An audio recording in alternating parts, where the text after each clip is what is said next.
they're building schools, building $10,000, $15,000 square foot, and they're saying their stuff is, they're doing it for $1.5 million, 1.4, and we're doing spending for $7,000. I got a problem.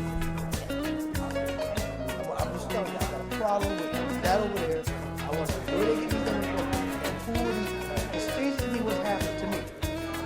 You got the same prime contractor, the same promoted jobs, and the prices are fluctuating the way they are. I can attend that, and I'll fight for all day long for what I see so far. So, I got issues. Sure. And we will discuss it next week. And as soon as we meet, Debbie will be setting up that meeting. I think you tell, kind of see where I'm going with this, because he's at, well, he's pushing that. He wants to understand it also, which is why he wants, so he wants to have the information before we set that up and we know exactly what we're at. And also, if they need to go back and do more, we don't want to set the meeting for Monday, we need to give them time to do it, we'll set it closer. But if we've got all our ducks in a row, we'll set it for Monday when possible. So, yeah, until John has an assessment of what their information is. But that's good, he wants to know that too, because I think we all need to know how we're going to do it. Yes. You can't tell me people are not hungry, and you're telling me, to me that's just, when I talk to my good friend Ken Stone, building every day home, and he's telling me, and some of his top notch people from other places are telling me, that number is very, very high. And I'm just saying, he sent me down to show me how they come up with these numbers. I have to speak to the guys who build Congratulations.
Today, we are lucky to have, running a little late, but still here, thank you very much, Rabbi.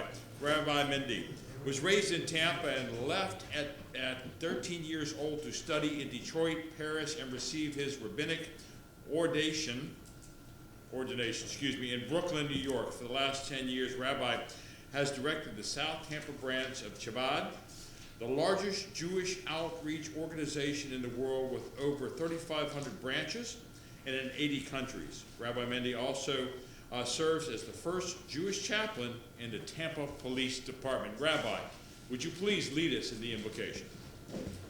Everybody please rise and remain standing for the Pledge of Allegiance. Thank you, Councilman. Ribono Shel Olam, Master of the world, look favorably upon this council, the Tampa City Council. Bless them with good health, wisdom, and compassion, that they may enact just laws according to your will. Bless our distinguished council members and their families. Let them remember that they have been chosen by thousands of people who have placed their faith and confidence in them to make laws and decisions on behalf of the residents of our great city. Let us all recognize that they hold a God-given position, the performance of one of the 7 universal laws given to Noah, the father of all humanity, to ensure a peaceful and moral society governed by the rule of law. Bless our brothers and sisters in law enforcement and the military who constantly sacrifice for the freedoms we cherish. Protect them and return them safely to their families. Today, the world finds itself once again engulfed in the flames of hatred, intolerance, racism, and anti-Semitism. Now more than ever, we must rise up and show that the power of light and love can overcome this darkness. Each of us is born with a soul, and it gives each of us inherent equal value. And therefore, we must each answer the call of our generation by thinking, speaking, and acting for the good of others. Our choices will determine the future of our society. So on this day, let each of us recommit ourselves to banish hate, bigotry in any form. Let us all find the inherent goodness in one another and encourage one another to fulfill our charge from the Almighty, to perfect the world under His sovereignty. In this way, we can bring light in place of darkness, redemption in place of despair, and happiness and peace to all who seek it. And let us say, Amen. I pledge allegiance to the flag of the United States of America and to the republic for which it stands, one nation, under God, indivisible, with liberty and justice for all. Rabbi, thank you very much for leading us in the invocation today. Thank you. And thank you for the wonderful celebration we had over the holidays. Thank you. Roll call, please. Dingfelder. Here. Goods. Here. Maniscalco. Here. Vieira. Miranda. Here. Carlson. Here. And Citro. Here. I will now open it up for public comments. That's a first. Wow, this is a first, gentlemen. I don't believe there has ever been a time that I have never in my 8 years. Let's call the Vatican and report a miracle. I presume we are going to wait until 10 o'clock because we have.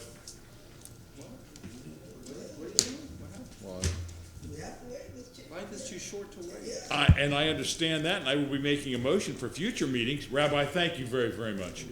Oh, the staff report? Yeah, it is time sensitive. Well, then, since we have a little bit of time until 10 o'clock, Where'd those numbers come from? What numbers? I'm sorry, Councilman. Those 10 a.m.s. It's on our agenda. I know, I see it, but I'm just wondering. Well, then in that case, Mr. Chairman, here, hang on one second. I want to make a motion now while we have time. Councilman Dingfelder, if you can please take the gavel.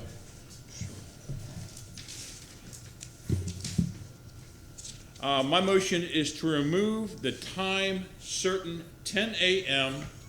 of staff reports and required approval and put them immediately following public comment portion of the agenda. I'll second. So we do not have time sensitive for staff reports And for clarification, we're talking about for future reference, for CRA meetings. Yes, sir. not today. Not today, because it's already been noticed. All right, we have a motion and a second. Any discussion?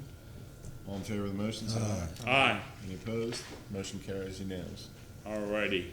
I see we now have two people for public comment. Public comment is now open.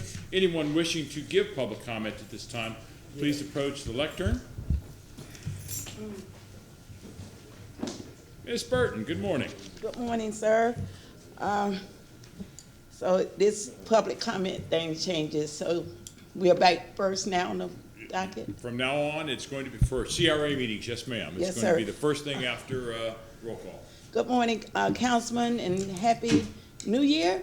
Happy New Year. And it is my hopes this year that as we deal with our local CRA in East Tampa, and I know that we're working toward a strategic plan, just to give you kind of like why that is so urgent, just going to our meeting, the CRA board meeting just this week, witnessing them trying to move money without full community participation.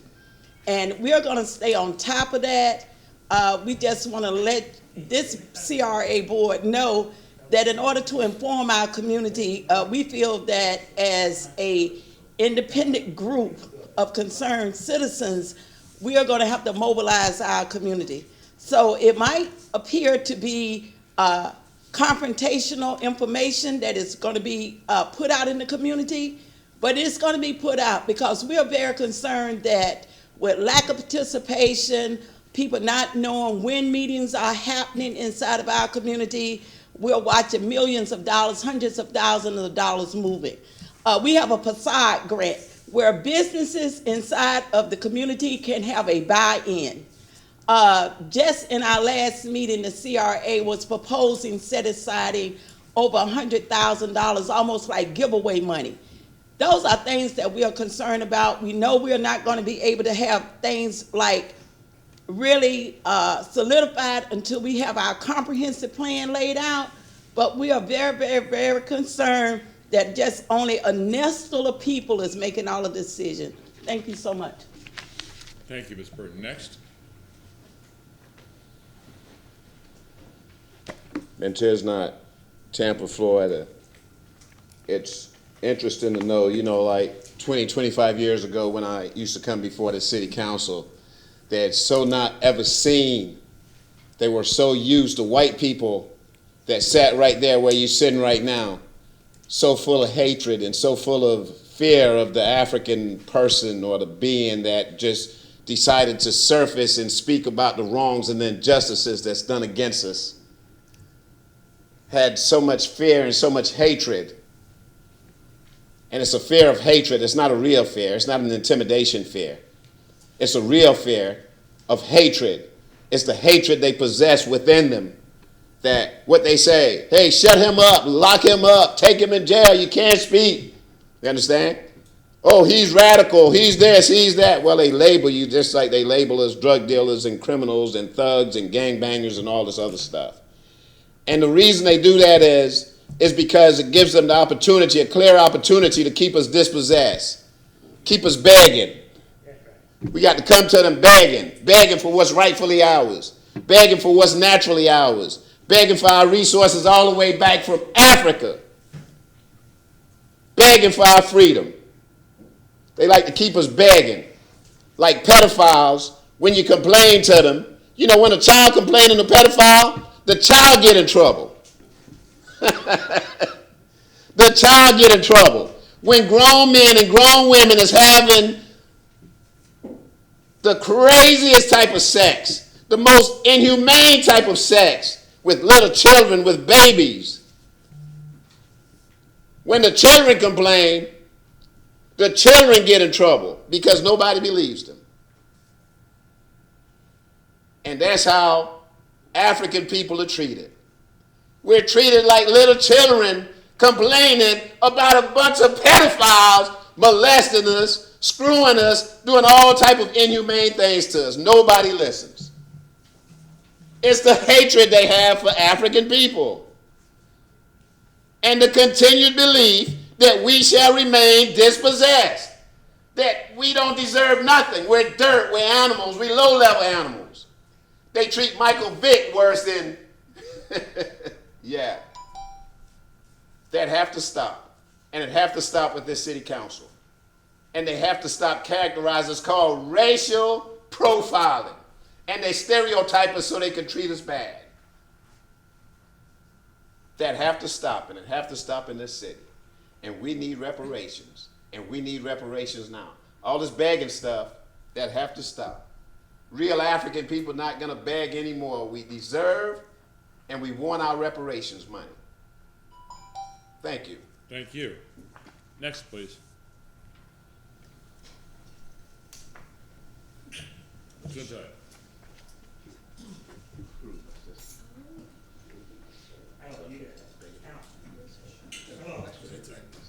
Hello. Get each one of them, please.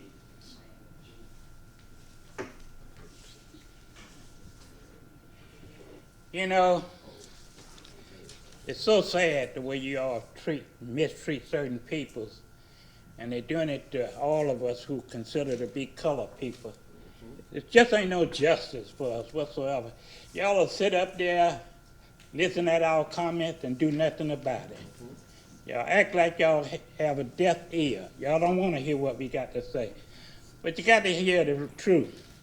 You all know that I have a church located at 1112 East Scott Street. They're doing everything they can to try to run me out of there because of the color of my skin. If a white preacher was there, they'll treat him royal. In fact, they'll give him some land and everything else. And so I'm saying this here so that we can understand one another. I appreciate y'all bringing the meeting up to 9 o'clock. That way we don't have to stay here all day to make our comment. But we have to understand, all of us, peoples, Mexican, Indian, Cali, Jews, black, brown, all kind of people, we're being mistreated under all circumstances. And you want to know something? You so-called white folks don't give a damn. You can care less about it. When we come up here, we don't come up here for health reasons. We come up here to make complaints so that y'all can hear our call. We pay taxes just like anybody else. And let me tell you this here. Pam Castor, she don't own that money. That's the taxpayer money. But she only doing things to please the white folks. And you're talking about building that 34th roundabout. There ain't nothing wrong with that street over there. If you're going to build a roundabout, put it on Hillsborough and 22nd Street where you got those red lights. Quit giving people tickets for no reason at all. You're trying to break us down, but you're not going to break us down. We got a strong spirit, and our belief and trust in Almighty God going to bring us through it all, whether y'all like it or not. And I'm just happy to be here for another 2020, another new year. Some of y'all are ungrateful. Y'all don't appreciate it. But I appreciate it, and I pray all the time, not just for myself, but for all the believers in Jesus Christ. I'm going to do that till I go to the graveyard. But I want y'all to look at situations that we come up here pleading about. And it's just that we want justice under all circumstances. We don't want y'all to mistreat us. We're not going to mistreat y'all. Y'all getting everything you want to get. And tell Jan Casper we need her to come down here so we could talk to her one-on-one. They don't want her to come to her office, so we would like for her to come down here and show her ugly face down here so that we could tell her exactly what we expect of her. She's supposed to be the mayor. Lord have mercy if she's not going to... do what you're supposed to Pastor? do. You need to get out of there. Pastor Williams, Yeah, could you come back up and state your name for the records, please? I thought I did that. Cause you just called me by my name, Pastor William, Paradise Missionary Baptist Church, located at 1112 East Scott Street. Thank you And very much, we've been Pastor. begging for years and years, and don't get no results whatsoever. Councilman Dingfelder. Thank you, Mr. Chair. I did, as long as we got a little bit of time, I did have a question for Ed Johnson and also Michelle. We've had this concern raised about lack of publicity in the East Tampa CRA. I want you all to respond to that. Number one, to say what do we do to get the word out in terms of our meetings, the CSC meetings, our meetings, budgets, and any other relevant issues, and also do we do? I think you're going to tell me that we do stuff online and stuff, but do we do anything in print in terms of like the advertisements in the Sentinel Bulletin, that sort of thing, for people who perhaps are not online? So go ahead. Michelle Vallone, Economic Thank and you, Mr. Urban Chair. Development. As you all know, this has been for the past several weeks an issue in East Tampa regarding the Fair Oaks, but it's also indicative of a bigger issue. This is one of the things we've been working on. I just talked with Janelle yesterday with getting some of the members, talking to some of the members in the East Tampa community about how we plan on acting and what our procedures will be moving forward. We have an email distribution list that we use. We try to give notice to the Sentinel regarding them being able to put blurbs in and talk about what the meeting is, as opposed to just putting in public notices. For the Fair Oaks community meeting next week, we are putting an official public notice in the Sentinel for that also. East Tampa also has some Facebook pages. We've been trying to get that out and doing extra effort for connecting with our neighborhood associations so they can get the word out also. One of the things we are working on moving forward, again, it's a new day, it's a new year, is we would like to standardize some of our communication procedures across all our CRAs regarding both timing, how much into the future, how much notice. We did have a little bit of discombobulation, again, because the meeting next week is with several departments and who's taking the lead and how that's happening. So again, we're trying to standardize, work with the partners within the city when we are putting on meetings out in the community. So we are getting the notice out in as many ways possible, through as many mediums as possible, and as early as possible. Mr. Chairman, just to follow up real quick, two things. Number one is, I think we have a small budget in several of our CRAs, perhaps all of our CRAs, for publicity. Channel Side, I think, has a budget for that. I know Ybor has a pretty significant budget for that.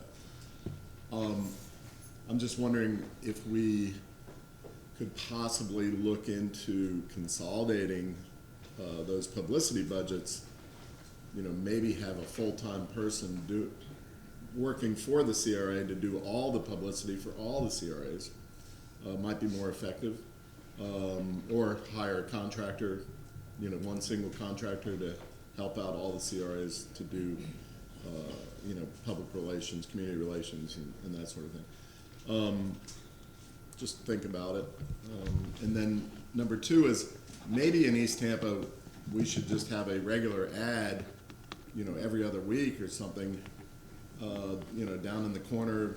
It's always on the same spot, that says, East Tampa CRA, this is what's happening this month, something like that. Just some suggestions. Councilman Carlson. Again, since we have a little bit of time, I would like to make a motion that we formally accept the staff's recommendation of Michelle Van Loan as the interim executive director for the CRA. If we haven't done that already, I'd like to go ahead. Discussion. Discussion? We have a motion made by Councilman Carlson, seconded by Councilman Miranda. Discussion. As a person who sat on the CAC board, communication. The county does things a little bit different than we do. A lot of times people don't read the Florida Sentinel, Mr. Dingfelder. It is our community paper, but a lot of people don't get the Sentinel. But the county puts out those big old signs on the corners, so people can see that there's a meeting going on and can see what that meeting is about. I think we need to look at that. I do like your idea of maybe the CR needs to have a personal communication person who does communicate to each CRA's community and making sure that those words get out. I think communication is a problem in my East Tampa community. Facebook and all these other social media, people do look at those, but we have to make sure that those neighborhood associations are actually getting the word out to the people. A lot of people don't read the newspaper or read the Sentinel, so I think if we can get a concentrated effort of having some type of communication person that directly deals with communicating to the people in the communities, then I think that might give a push. Don't know how big a push that will give, but something is better than nothing, and not trying something is just something we cannot do. So I just want to put that out, that I know the county does a little bit different in their publicity efforts, but I know when you have those big old signs, everyone looks at those billboards to see what's going on those billboards. So we can get that going as well. Again, I'll yield back, but I think that might be also an alternative we can do as well. All right, thank you, Councilman Goods. Going back to the motion that is still on the floor, again, motion made by Councilman Carlson, seconded by Councilman Miranda. All in favor? Aye. Any opposed? Motion carries. Congratulations, Ms. Van Thank you. Loan. Now we're going to, Councilman Vieira. Thank you very much. And one thing I also wanted to add for promotion, I promise you I am not a paid advertiser for Nextdoor, but Nextdoor, I mentioned it last time, I'll say it again, I think I mentioned it in council, that's a really good effective way of reaching the community and sometimes doing on Facebook an actual event where you can invite people. Like for example, on I think it's February 3rd, the mayor's going to be coming to New Tampa to speak briefly on a topic in a community meeting we're having. I made it into an event, and I just checked right now, we have about like 110 people either coming or interested in it. That's just a good way to reach out to people where you can actually, you can also have elected officials and different folks spread it out, and that's how you do it. But again, Nextdoor, I mean, I did a motion at City Council to have staff brief us on how we can have our own access to Nextdoor accounts that are neighborhood specific, for example, in the neighborhoods we don't live in, because I just think that's a great way to reach out to people. So, and I hope my bosses at Nextdoor are watching. I'm joking. Yes, they are, and as a matter of fact, for the meeting next week for Fair Oaks, Murray did put out on Nextbook, it was posted, that meeting was out there on the affected neighborhoods. So we are listening, we are hearing you, and we are, as I said, we are looking at how we standardize and how we can reach the most people for any given event and workshop that we're putting on. Thank you, ma'am. Councilman Maniscalco, you want to bring something up? Sure. No, just what Councilman Goods had mentioned regarding the signs that the county puts out. Just clear signs on Hillsborough 22nd, Martin Luther King, wherever. And I think that's going to be inexpensive and most effective because you have so much traffic. People that may not read the Sentinel, may not have Facebook. It's just the basic simple. Think of it as like campaigning. You put campaign signs out, people see it, and that's it. Because if you ask many of these people that have neighborhood concerns, they'll ask you, well, what's a CRA? What's this? What's that? But when a meeting like that is advertised, they see the City of Tampa logo, they know it's an official thing, I think it'll get plenty of attention. So, keeping it simple, and I think would have the most Put effect. it on the roundabout. Yeah.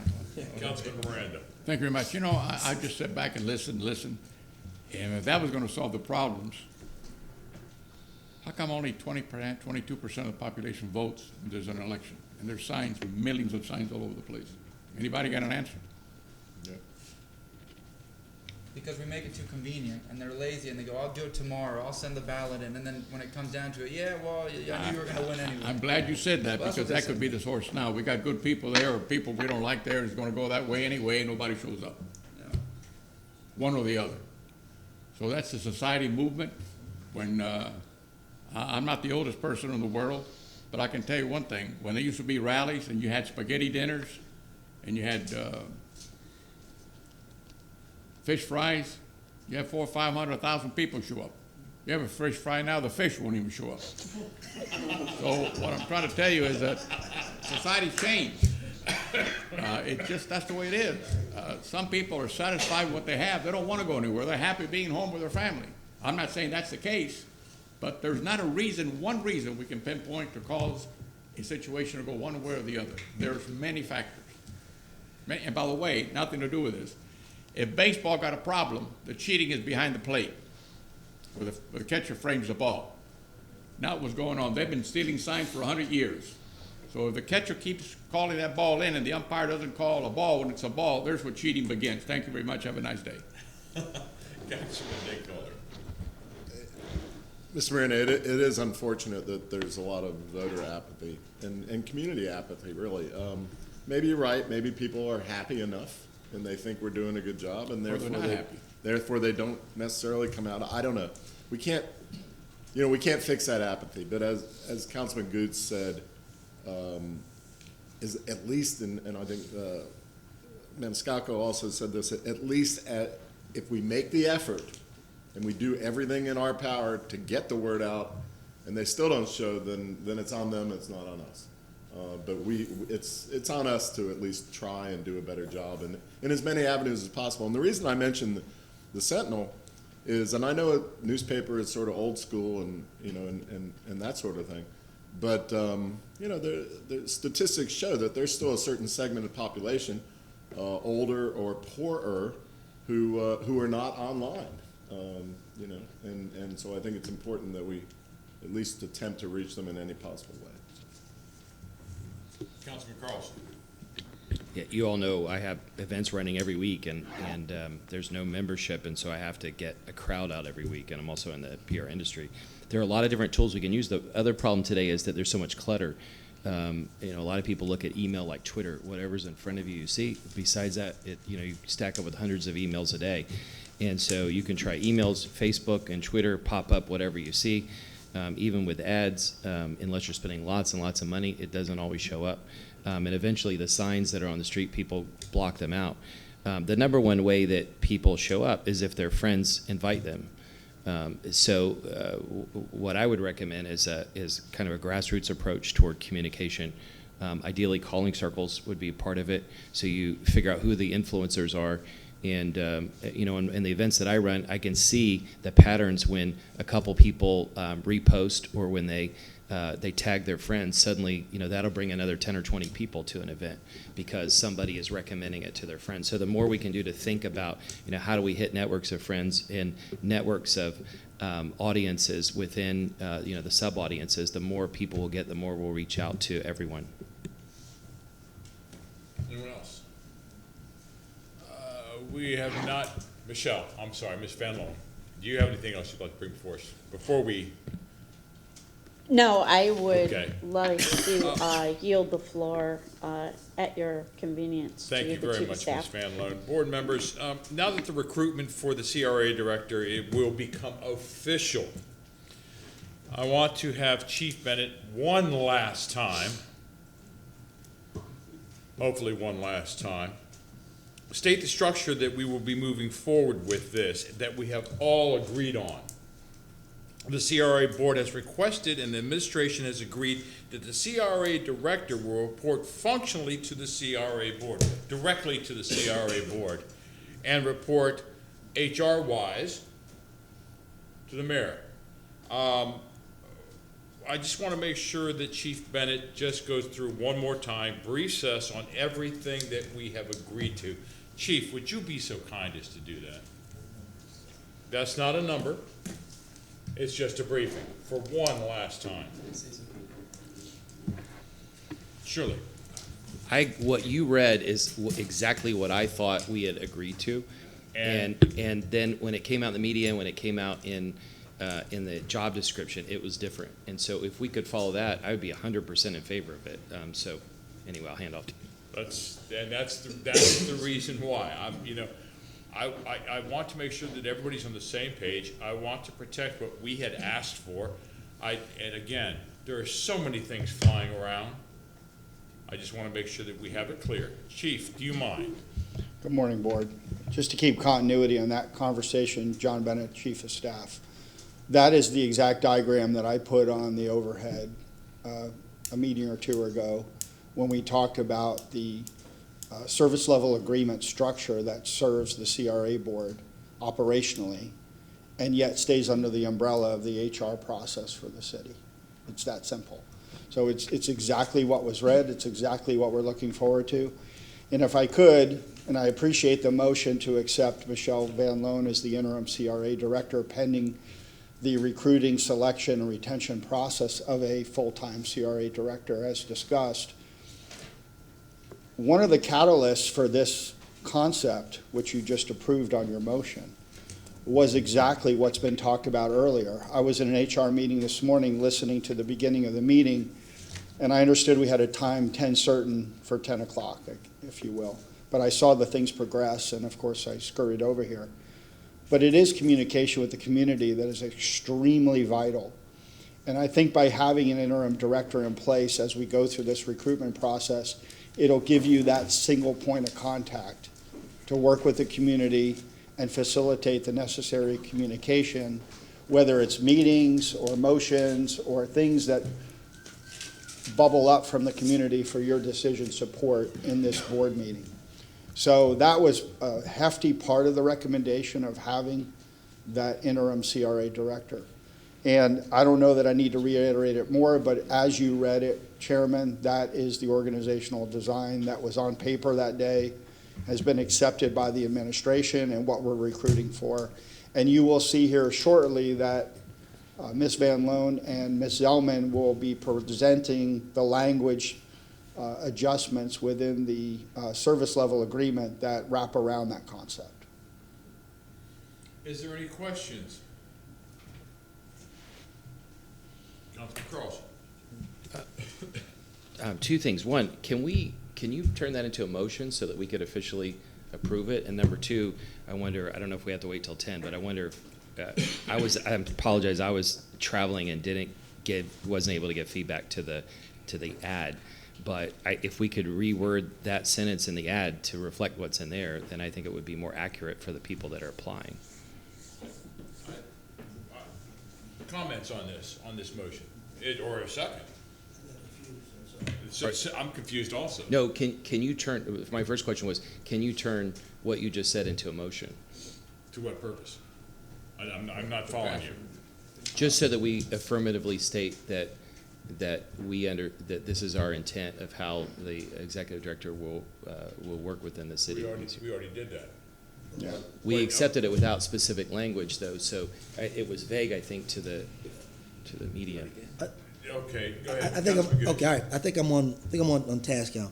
I think Councilman Carlson was asking that the exact verbiage, but I believe that's going to be presented in a few with the contract, so we can make sure that verbiage is in the contract. Correct, Ms. Owen?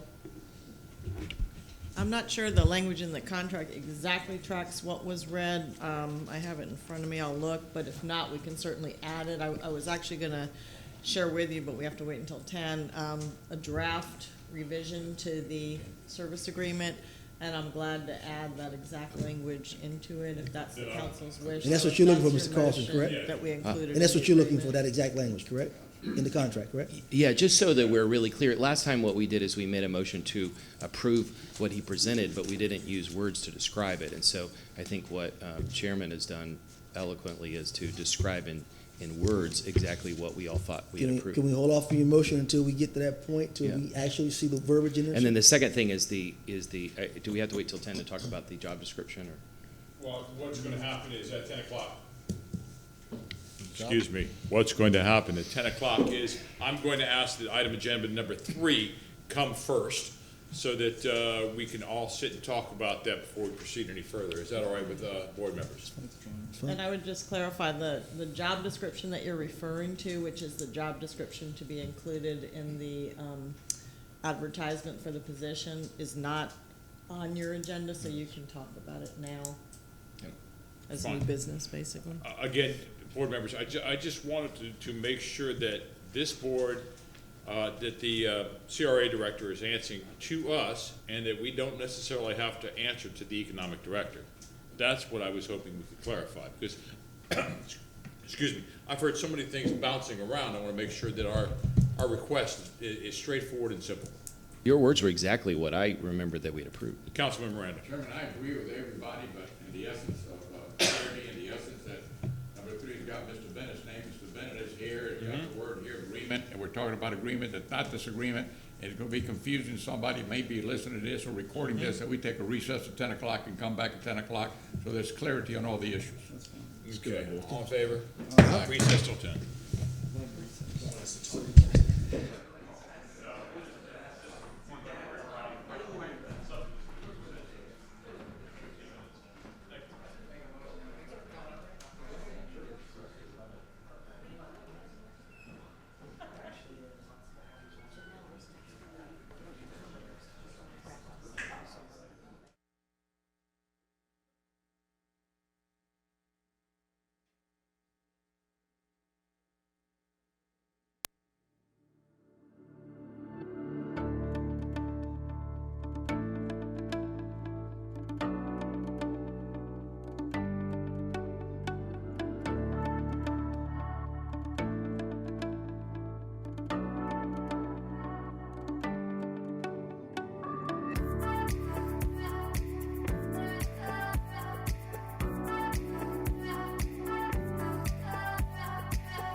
CRA board is back in session.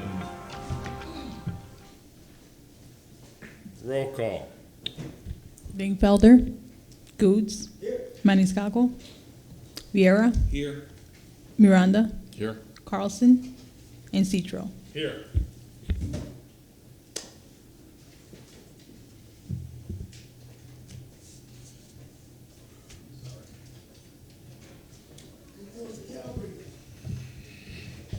Chief Bennett?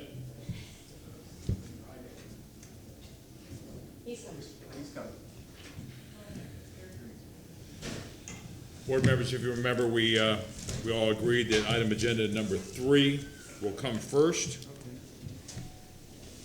Are we still all right with that? Yes. Thank you, board. Councilman, Chief Bennett. Good morning again, Chairman, Board. John Bennett, Chief of Staff. At this point, I know the board had asked for us, the administration, based on the service level agreement with the CRA board for the benefit of the CRA communities, to look at that service level agreement and make some recommended language changes to move forward, and do that in concurrence with the, again, the recruiting, selection, retention process of a CRA director. So at this point, I will turn it over to our interim CRA director, Michelle Van Loan, in support with Andrea Zellman, the CRA attorney, to go walk through those suggested changes. And I know Board Member Carlson was very involved in this, so I don't know if you wanted to pause or wait for his return or to continue. That's the pleasure of the board. There he is. Here he is.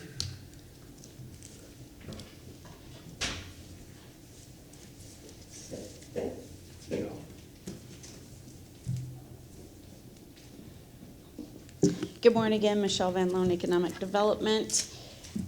Have you handed them out? Okay, perfect. If we could have the Elmo, please.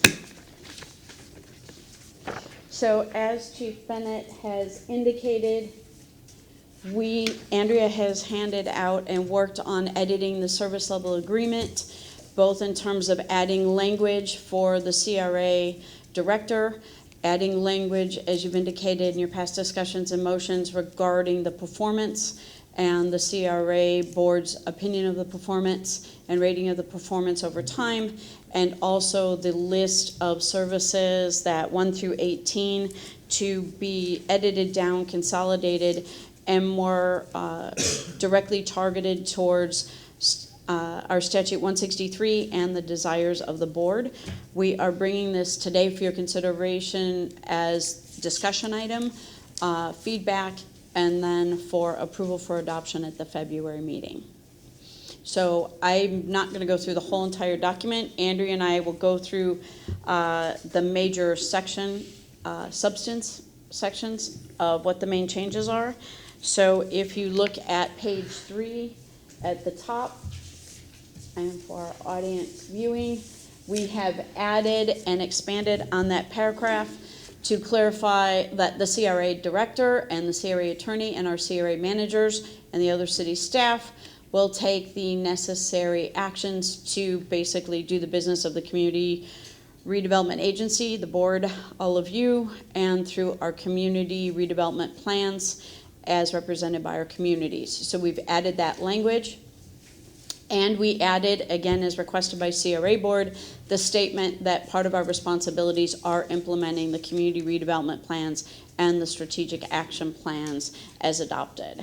So those are the first major changes that Andrea has made. If you go down page 3, we have struck out some of the excess language that gets into some of the language that Councilman Carlson had sort of been commenting on that was very redundant, very verbose, and not very clear about what our actions were.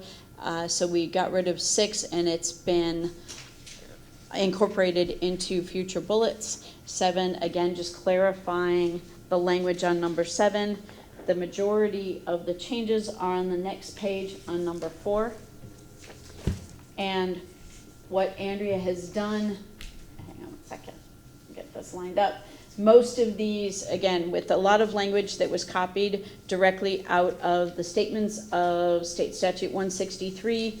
She has deleted a lot of what we would consider more of the legal language and the legislative language in 9 through 17 and rewritten them below and consolidated them in 10 and 11. Number 10 on here, it just for printing purposes didn't come out, and that was, yeah, they have it now? Okay, you've got it on your printed copy. So that number 10 is struck out in what we had earlier. For some reason, it got left off the page. So again, we've added more general, we're assisting in the development of affordable housing. Again, affordable housing has been identified as a very high priority by the CRA board, by the state legislature, and our communities. And also talking about our statutory duties, again, because of all the changes and the emphasis that we're getting at the state level. And again, we'll give you time again the next month to digest these a little bit more fully and get us back any comments. If you turn to page 5, at the bottom, you've got the added paragraph for the CRA director and staff. And this talks about that we now have the CRA director. It stipulates the CRA attorney is also part of our support staff for this board and our individual CRA managers. And we talk right there, the CRA director will serve as the primary liaison to the CRA board. The CRA director will ensure that all programs and initiatives align with the city and CRA board's mission and vision, and that the CRA managers and other staff work to achieve the strategic objectives as well as to ensure compliance with all applicable laws and regulations. So hopefully when you've got, again, time to review that and digest it, you will feel comfortable with that language. If you feel it needs any tweaks, please let Andrea know and we will work on that. Lastly, we added the paragraph on the bottom of page 6 regarding the performance review. And hopefully Andrea was able to capture the essence of what your motions were in the discussions. And there was, over several meetings, there was a lot of discussion about what the votes and process would be. So a vote of no less than 5 CRA board members finding that the CR director has failed to perform in a satisfactory manner shall serve to put the city and the CRA director on notice that the CRA director shall be given 6 months to improve their job performance to the satisfaction of the CRA board. So you'll give us a heads up, you are unhappy with what's happening. We have 6 months then for the city and the CRA director to address your concerns about the performance and the path forward. It will be reviewed again after 6 months. And if at 6 months' time, again, the CRA board votes with at least 5 votes to indicate there is a lack of confidence and satisfaction with the job performance, you are putting everyone on notice that you request that the city address and replace the person in that position. So hopefully that captures what you're looking at. Again, I know it's quickly reading and doing all this, and some people need time to percolate some of these ideas. So again, if you feel like there's something that needs tweaking or we didn't quite get the essence of what you wanted, please let us know, and we will have this on the agenda for February. And if there's anything Andrea wants to add. Michelle, I thank you. You covered it very well, and I would just, again, note to the board, if you wanted to add the language that Chair Citro read earlier, I can certainly add it in Article 3 where we have the reference to the CRA director and staff. And then the language about the CRA director performance review was basically adapted directly from a motion that this board made at one of your last meetings. So again, if you have any other questions or want any other changes, let us know. I need to understand it, just scanning this, I didn't see it there. It might be there, but I didn't see it. Let's say that the CRA board makes a decision twice to have a vote of no confidence. What are the compensation to that individual, if any, that's owed? One of the consequences is what? Compensation, if any, that is owed to that individual. There are a couple of... In other words, I see all the hiring things. I don't see anything of the dismissal side. For calls or no calls or whatever. Good morning, John Bennett, Chief of Staff again. Board Member Miranda, if there was, if it did devolve to that point, as stated in the suggested language, it would just move to the HR process for the city. So it would kick in when you finished your vote. Got it. That way, there's consistency with the HR process as after that Thank you very much vote for that takes clarity. place. Appreciate it. Councilman Digfelder. Just a couple of things. The salaries on page 6, it doesn't look like that's a new chart or anything. So what is the term of this agreement? I was looking for term.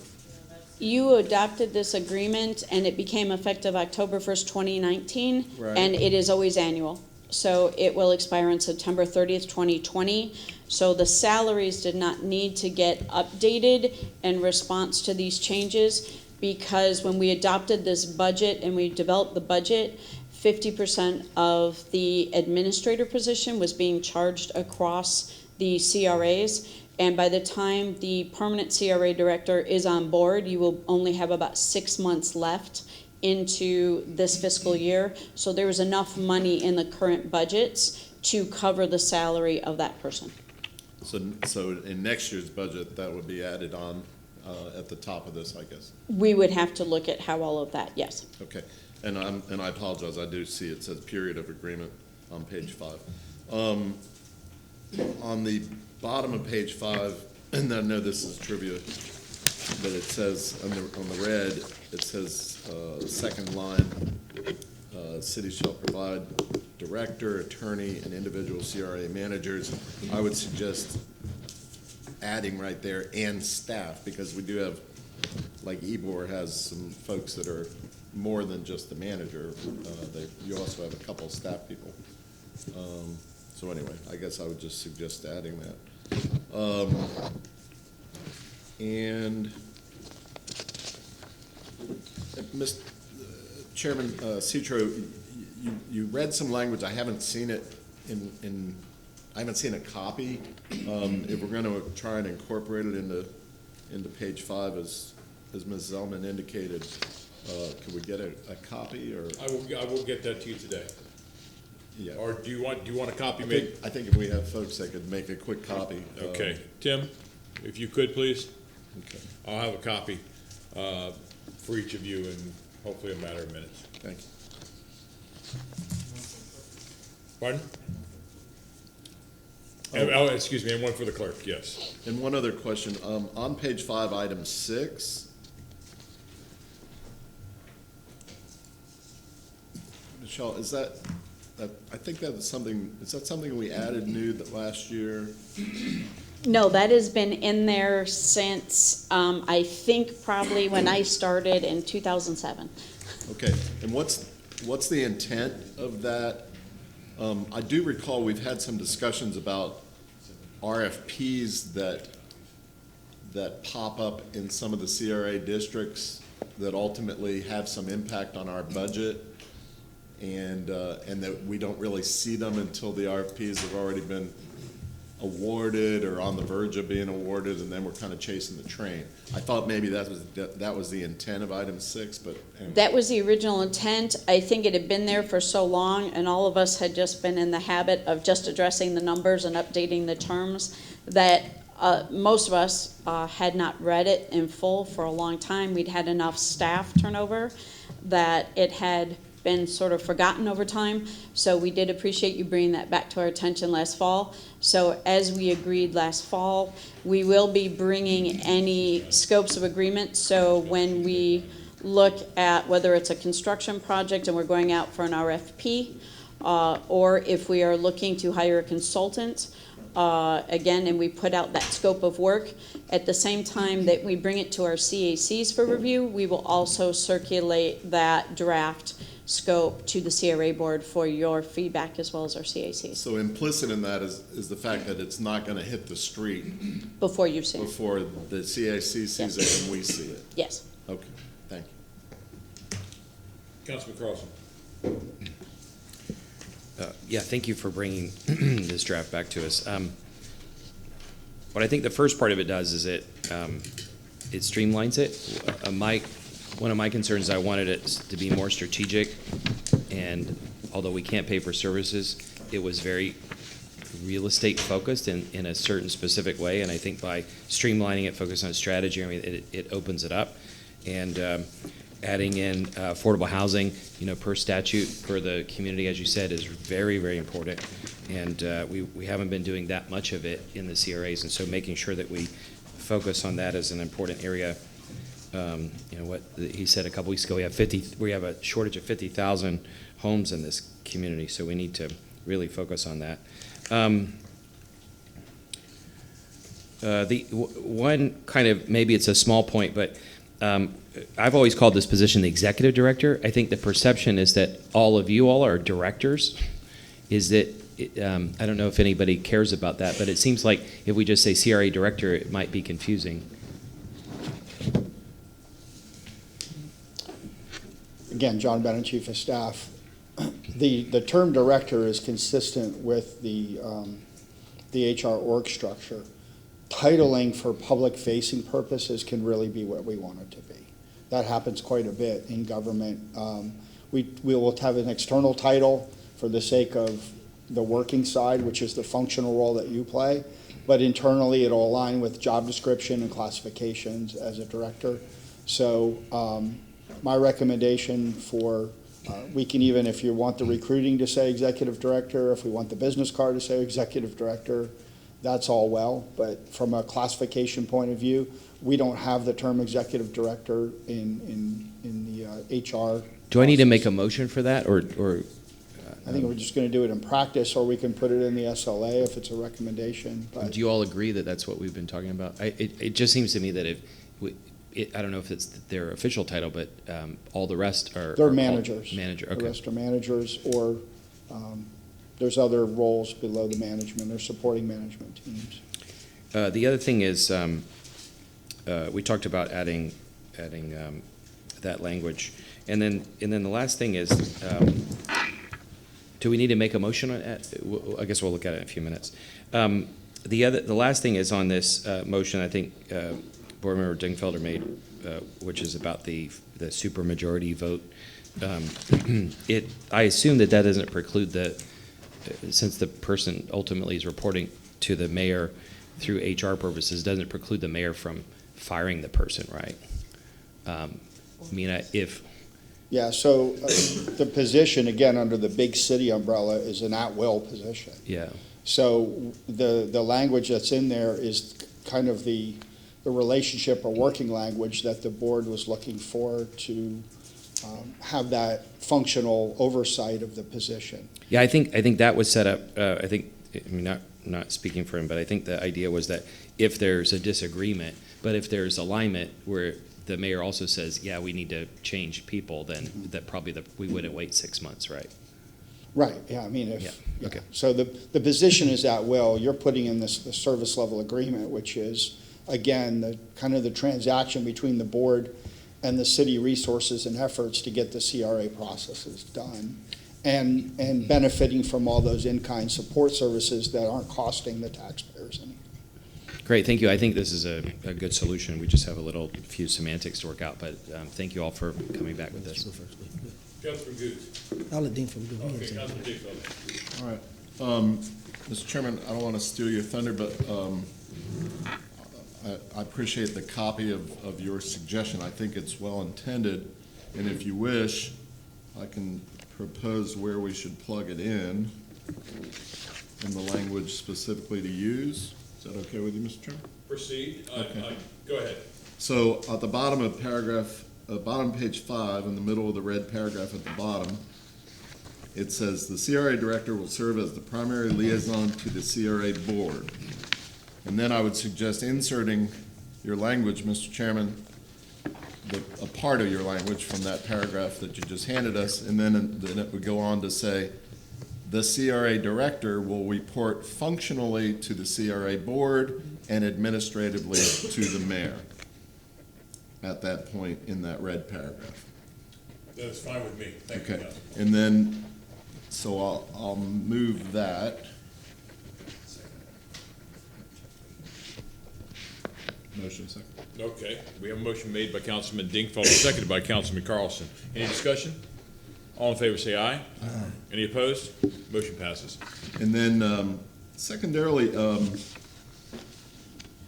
Ms. Carlson brings up a good point, and I don't know how we want to deal with it. We might want, at the bottom of page 6, under performance review, we might want to add a line that says, the mayor will provide the CRA with advance notice should he or she seek to terminate or desire to terminate the CRA director. I guess what I'm envisioning perhaps is if we love the CRA director, but for some reason that person goes crossways with the mayor,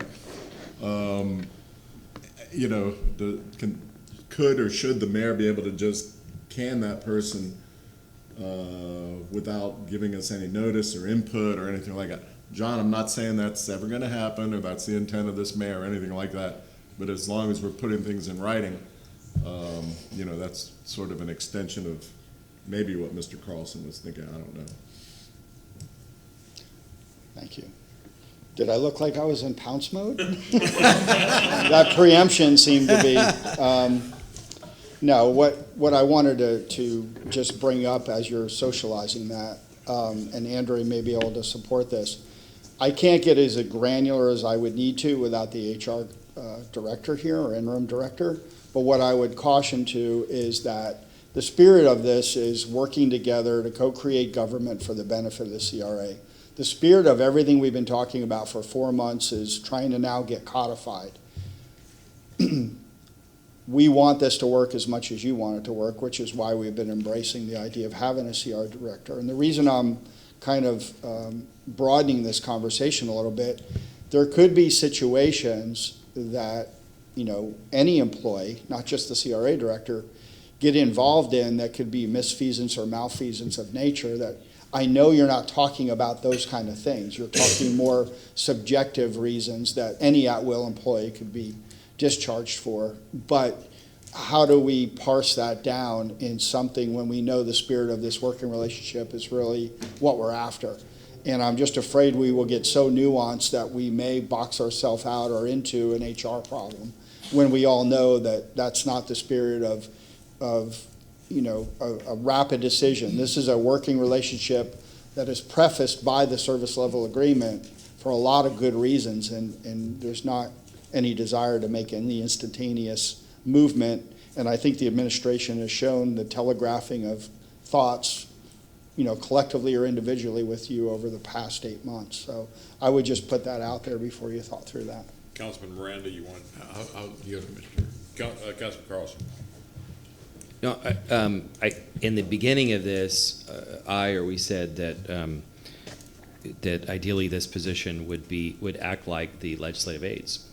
Well, I know through experience that HR is and the mayor's staff are very involved in with the administrative aspects of legislative aides, and so I think we've ended up with a solution which is the same that we asked for in the beginning, which is to be somewhat like the legislative aides.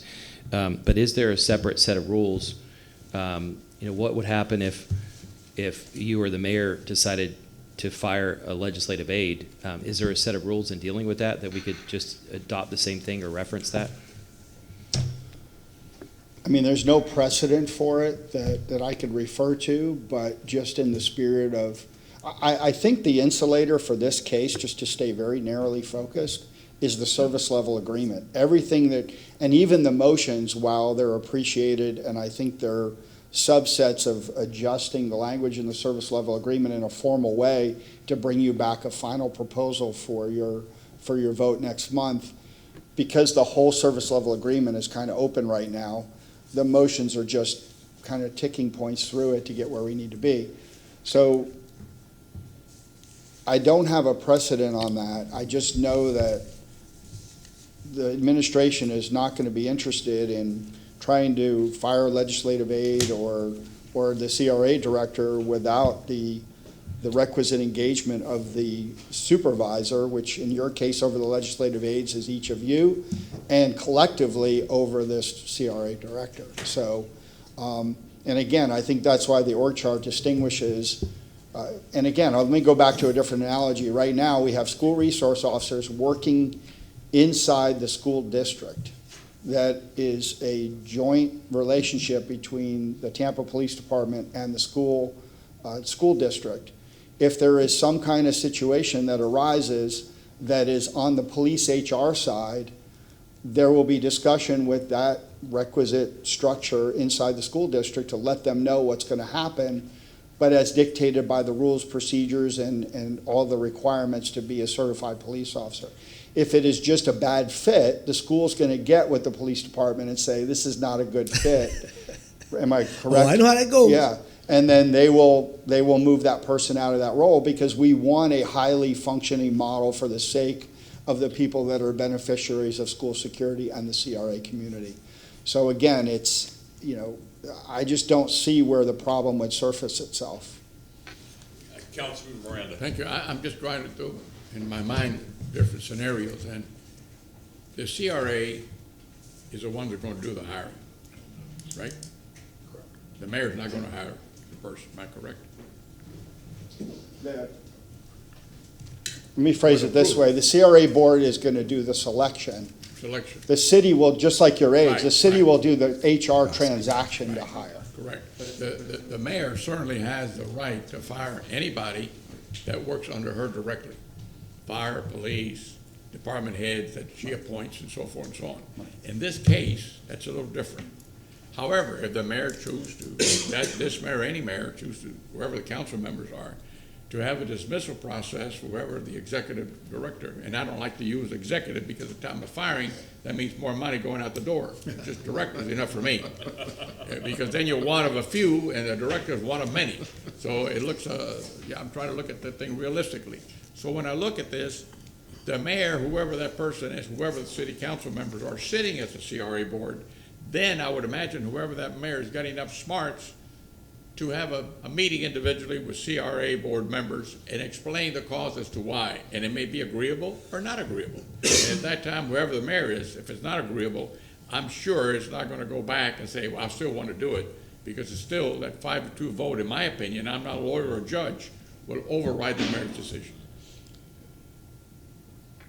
And I'll turn to Andrea on the 5-2 vote, but I would argue that if we got a 5-2 recommendation after a period of performance evaluation, that the administration would be extremely interested in having that working relationship again, because it's tied to the service level agreement and deliverables that affect the community that are benefiting from the CRA. So, by all means, the spirit is there. I think the language is there. I know the support is there. And again, there's so many safeguards in the service level agreement as another level of security in this thing for the board. I personally feel like we're in a good spot, hopefully demonstrated through the actions and trust that this group has built over the last 4 months. Thank you. Any other questions? I'm sorry, Councilman Goods. I just need just a few clarified points. And I know we're talking about the director, but I look at the nuts and bolts of a CRA. I look at the managers that are operating the CRA. So I guess my question, are the managers at-will employees? Yes. My second question would be, and I go back to Mr. Carlson, to me, I feel if we have an executive director or director of our CRA board, then my thing is those managers should be beholding to this board as well, like our legislative aides are, but administratively, they answer to the HR director and the mayor. So I want to know, is that going to be the focus to align the managers as the same as our aides? Or the managers are going to just be operating just solely alone with the administration? Okay. If you want. Yeah. Sorry, when he talks about, and there are questions about process for the hiring and recruitment for our policies, the chief of staff has to answer all those. To answer your question that you generally ask, the answer would be no, in the sense of, and for the reason of, the CRA managers, we have to have a hierarchy. We can't have the director report to all 7 of you, and then all 4 of the CRA managers all report to all 7 of you, and the executive director, I and wouldn't then dare all be up to asking the mayor. that. I would- But, so the CRA managers, their responsibility, and they are hired to work for the CRA board, their responsibilities and their job responsibilities are for the CRA agency. So through all of that, and I guess what I'm trying to reporting get the, to. go ahead. Guess what I'm trying to get to. If there's an issue with a CRA, and we believe that that CRA needs to have some changes made or whatever, how are we operating under that? Yeah. The idea is, I want to think of an hourglass right now. Up until today, before you approved an interim CRA director, it was a little shock. I mean, you could call me, you could call Michelle, you could call the manager. The idea of putting that CRA interim director in place is that you have one focal point to get what you need done. If it's not getting done to the level or the expected level in that CRA area through that manager, we want to hold the CRA director, interim director accountable for getting that done. Now, from a working relationship, just like anything else, sitting in your council seats, you may call me and I just get things through to a parks director or a parks manager. It's going to be the same look and feel as that. If nobody's going to restrict access to a manager, but from an accountability point of view, we want to give you a single focus point to then go back to those managers and get the things done that the board and the CACs and the community are trying to get done. So I would request that, based on the service level agreement, that the board really narrowly focuses on working with that CRA director, interim or final, and then through that person to get to those managers, much like the hierarchy we see in a paramilitary The reason I said that, I was just looking at evaluation purpose of performance. Now, So that CRA director will be responsible for those evaluations, and of course, when they're done, they're very shareable with the board. So not looking to fire anybody, but I'm Yeah. just looking to see No. what the actual process Understood. when you have those issues come up. And we would follow, in concept and in practice, we would model the same type of procedures we're setting up now between the CRA board and the CRA manager, that if you have issues with how we're operating, you come to the CRA director and they address it, just as you are expecting the administration to address the issues regarding the CRA director themselves. So that communication is always going to be there, and we're trying to do our best, and I'll be coming and talking to all of you over the next coming few weeks to start establishing more, some of these, I don't want to say official, but standardized lines of communication so that we all know what to expect from each other and you know what you can expect from us, and start establishing a good model for communication that meet the needs of all 7 of you. Any other questions? Any comments? Ms. Van Loan, when would you like our inputs in by?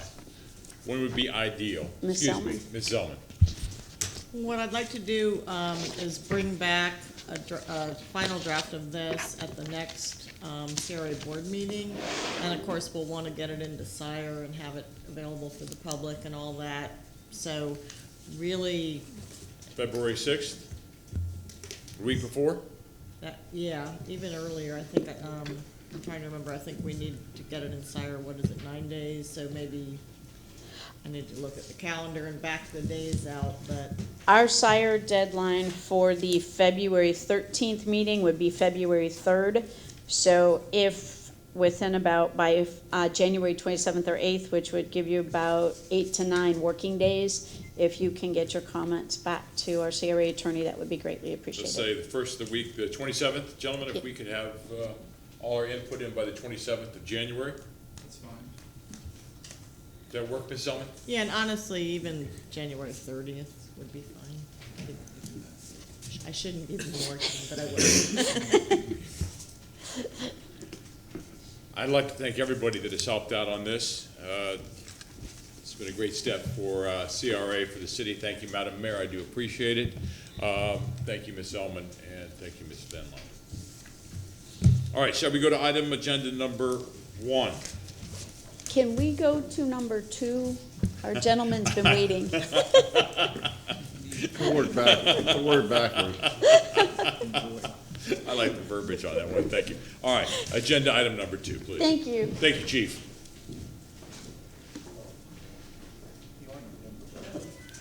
Number one. Okay. Good morning. I'm John LaRocca. I'm here representing the Downtown Partnership as an ex-officio member of the Downtown Citizens Advisory Committee. And I'm here as chairman today to give you a verbal report outlining activities and or issues of the CAC. We've not had anything of particular issue or concern this past month. However, one of the things I understand we try to do in these updates is to give you an observation of what's happening within the downtown CRA.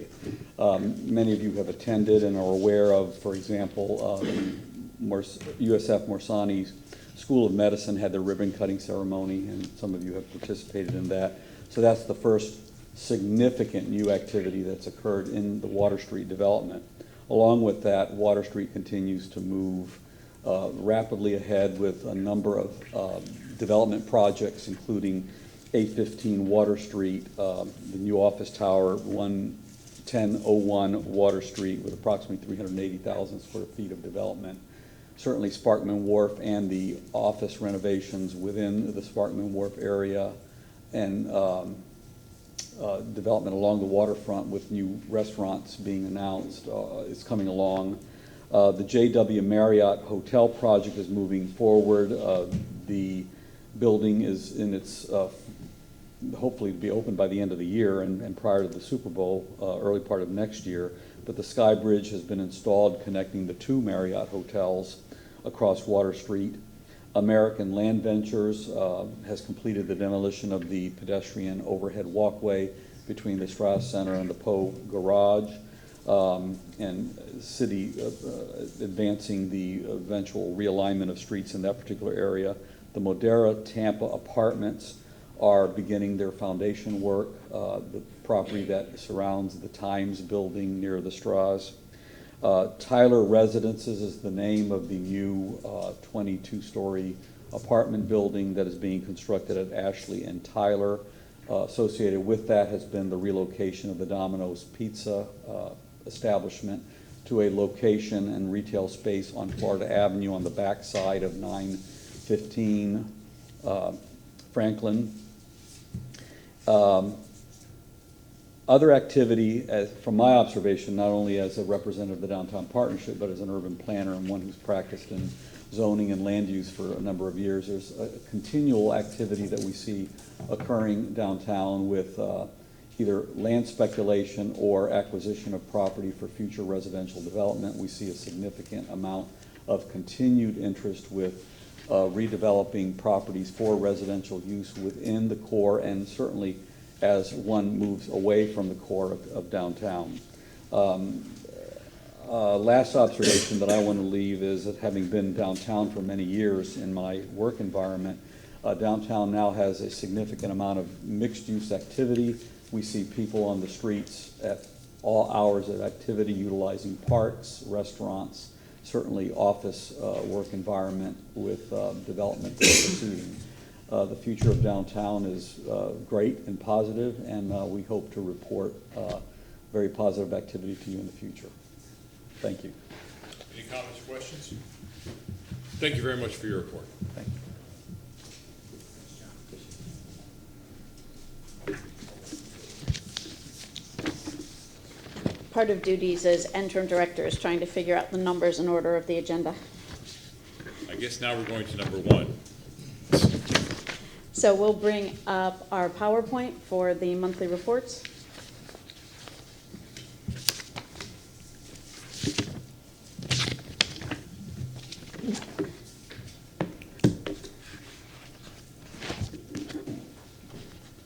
Good morning, Malcolm Kiner. Mr. Chairman, for the record, this is item number 2. Okay. Thank you very much. Good morning, Malcolm Kiner, CRA staff. I'll walk you briefly through our West Tampa and our Drew Park updates. So in December, West Tampa actually does not meet, so we don't have a lot of activities to cover. However, we have picked up the year moving rather quickly. We had a special CAC meeting last week to discuss the West Tampa overlay, and the CAC board voted to move forward with suggesting some changes to the West Tampa overlay. So as that process continues through our land use and zoning department, it is potential for it to come to you all as city council if those changes and through those public meetings, those changes are approved. Our housing subcommittee also met this week.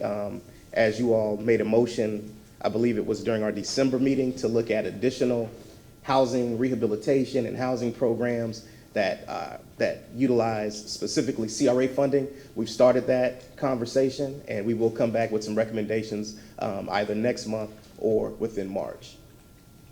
As for the indirect activities, the same activities remain. Our stormwater department is under construction with the Cypress Street outfall project. They are preparing to move toward the next section. That is the section going from Willow towards Howard. The city has completed its design for the east-west green spine. That will be constructed along with that stormwater project. And the Housing Authority is continuing construction on their 3 projects along Main Street in Rome. We want to thank Metropolitan Ministries. They've wrapped up their holiday project. They were tremendous neighbors. They came out to the CAC. They came out to the community. They answered questions about traffic flow, about disruptions to the folks in the neighborhood in their everyday life. It seemed to be seamless. We actually held a meeting, a CAC meeting there during November, and we could not tell that there was anything going on. So just want to give them a shout out and thank them for being great neighbors. And if they do come back next year, we're happy to work with them again. Moving forward with Drew Park, we are underway with the construction of the linear park along Tampa Bay Boulevard.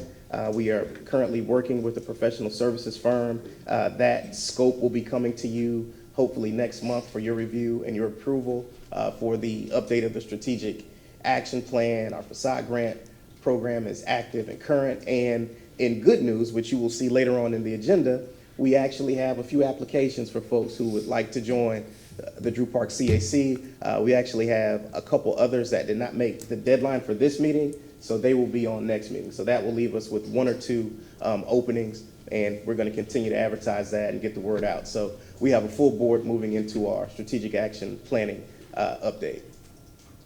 The Stadium Center project is still under construction along Dale Mabry. The pet establishment is open. A couple of the hotels are open. The retail space is still under construction. Across from Drew Park, right off Air Cargo Road, again, the CAA building is scheduled for construction, and we're hopeful that that will be a catalyst for additional improvements in the Drew Park area. And I will turn it over to Ebor unless there are any questions. Councilman Goods. Well, Malcolm, thank you for your leadership. I know we're at an event, Habitat for Humanities for a veteran and his brother. That was a great event. I did the prayer there. You were there, and you talked about ideas that your housing group committee is coming up with. And I think you get what I was trying to say. As you build one street at a time, the community changes. So I think you're right on target with your housing committee working on that. As you see, you've got a new development that came there. Actually, it was a rehab development.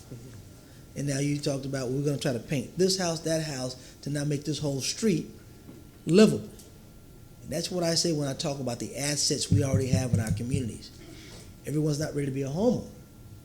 But the assets we do have within these CRAs, a little paint, roof, and not making criteria so stringent to help people, because that's what it is. Those are tax dollars to help people in communities rebuild themselves and make our communities livable. So I commend you for those efforts, and I know that's going to be a great project once you start going street by street what you're trying to do. So thank you for that effort. Yes, sir. We are. Our goal is to build a tiered program. Obviously, we want to partner with the city. We appreciate that program, but we also know that our funding does not come with the same restrictions.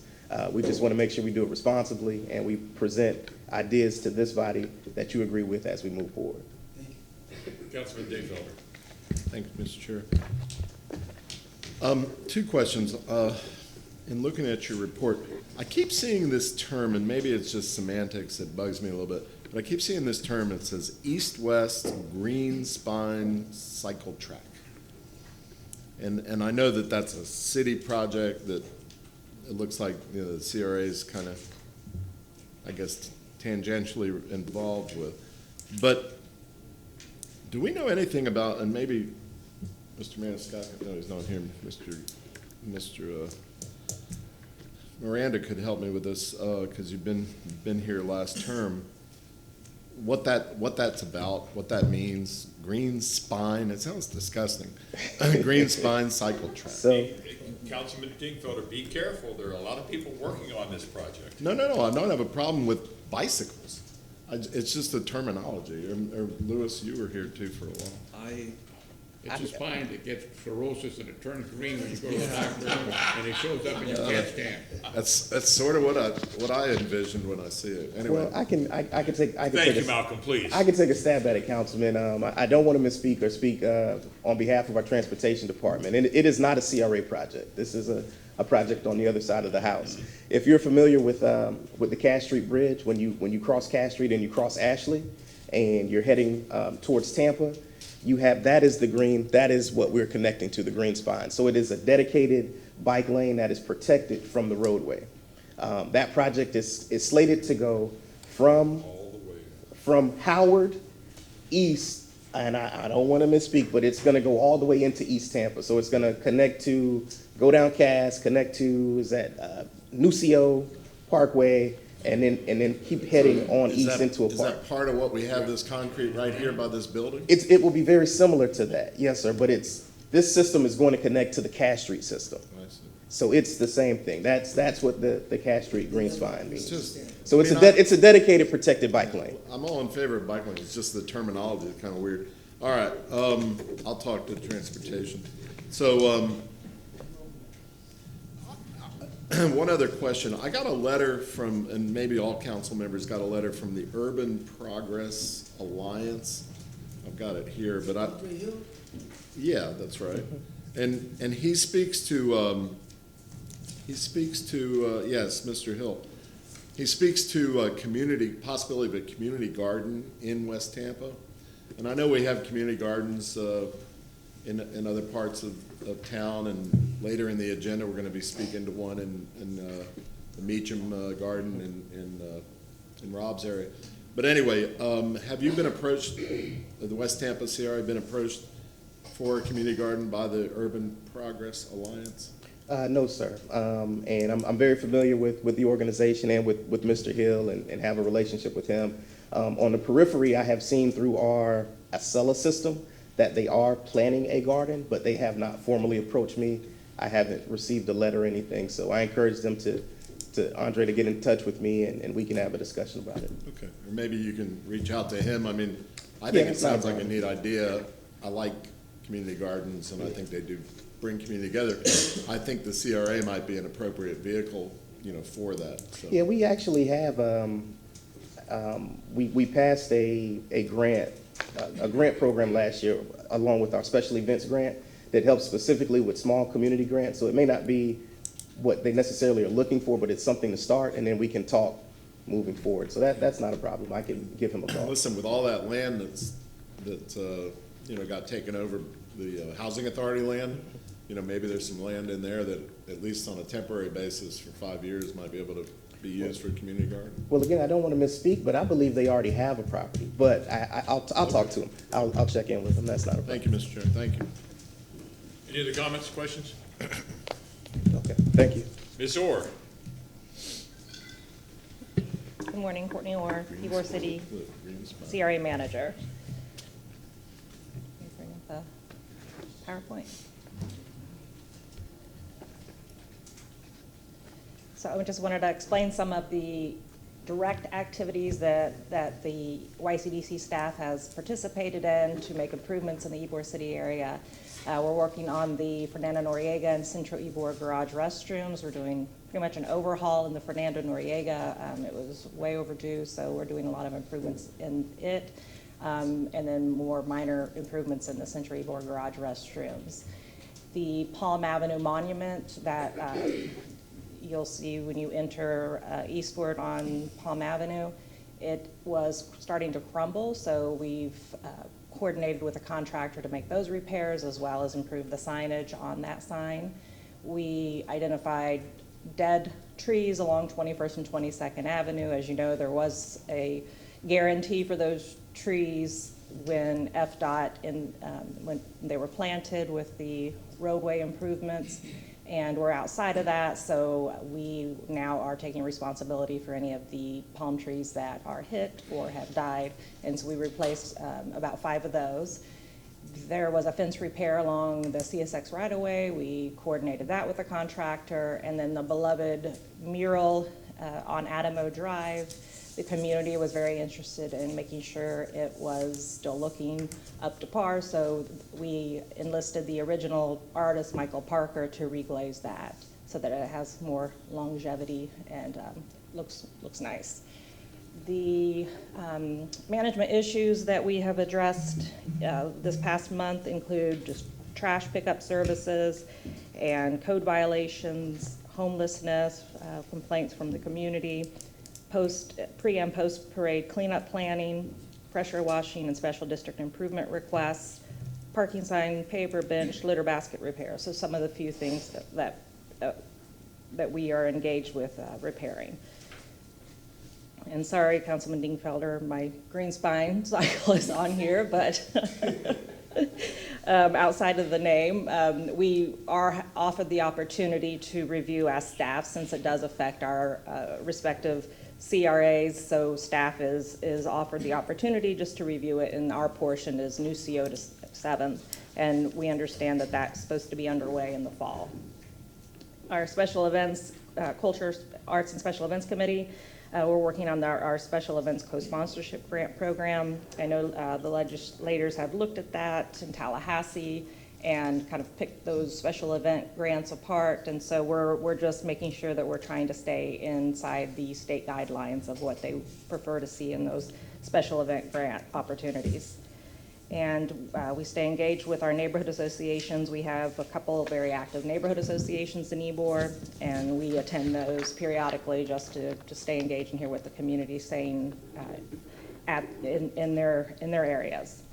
Indirect activities, we had a public safety and parking committee meeting, and we invited Evolution Parking, which is one of our operators in Ybor City, to ask for them to identify very specific lots that could benefit the employees with a discounted rate so that they aren't paying premium price, so that they actually fulfilled that request, and now we're starting to publicize it, but it ranges from $40 to $50 per month, and they're willing to even actually further discount it if the employer purchases several passes and offers them to the employees. So we have a good relationship with Evolution Parking. We appreciate their dedication to offering a discounted rate to our employees in Ybor. We stay engaged with our special events department just to make sure all of our ducks are in a row with pre-planning with the promoters of events that occur in Ybor. And the ones that we intended in December include the St. Patrick's Day Parade. And we also did do a holiday calendar of events. We coordinate all of the events that happen during the holidays, and we publicize that on an event calendar between what's happening in downtown in Ybor, and all of our businesses post that on the windows of our businesses so that the community can attend everything within our radius of downtown in Ybor. And we are coordinating with the city's transportation staff with citywide mobility options in hopes that the All-for Transportation tax does successfully go through. We have a list of those things that are the wants and needs that we would love to have some funding toward, like sidewalks, granite curbing. So we've been working with transportation to provide our wish list to them should that tax go through. Event season, we had a lot of events in December, including the Ybor City Cigar Festival, Snow on 7th Holiday Parade, Jingle Bell Bazaar, and the Outback Bowl New Year's Eve Parade. All were great and very successful turnouts. The 7th Avenue Hotel Aya revealed its name, and That is anticipating, that they are anticipating that to open in approximately April timeframe. And then I just wanted to give a shout out to Corrine, who is on staff at the YCDC. We attended the, most of the department, all the department attended the service awards ceremony that they hold annually, and she was recognized for her 25 years of dedicated service to the city of Tampa. Any questions for me? Questions, comments?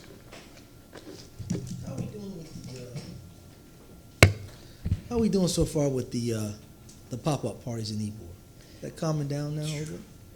I understand it was a much better weekend this last weekend. We do have a meeting scheduled with Chief Dugan to just review what the approach is to addressing those issues on the eastern side of Ybor. So we are scheduled to meet with him on January the 30th at 3:30 for our Public Safety Committee meeting. But I did meet with legal the other day, and they're looking at some other things as it relates to the motion I put forth in reference to the UT and the parties at UT. So they're working on that. Yeah. So everyone's engaged, all hands on deck, and we're going to be meeting with the community on the 30th, like I said, with Chief, just to understand what it is, and the community is more than willing to help in any way they can as well. They offer that assistance, but of course with Chief PD's lead. Thank you. Mm-hmm.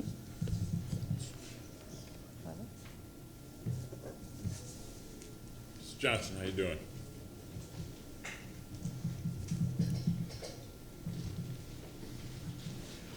Good morning, Board. Ed Johnson, East Tampa CRA Manager. The next one up.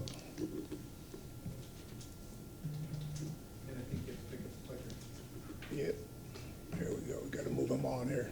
Here we go. I'd just like to continue to report on our funded programs every month. And the first one up, of course, is our Affordable Housing Rehabilitation Program, Assistance Program.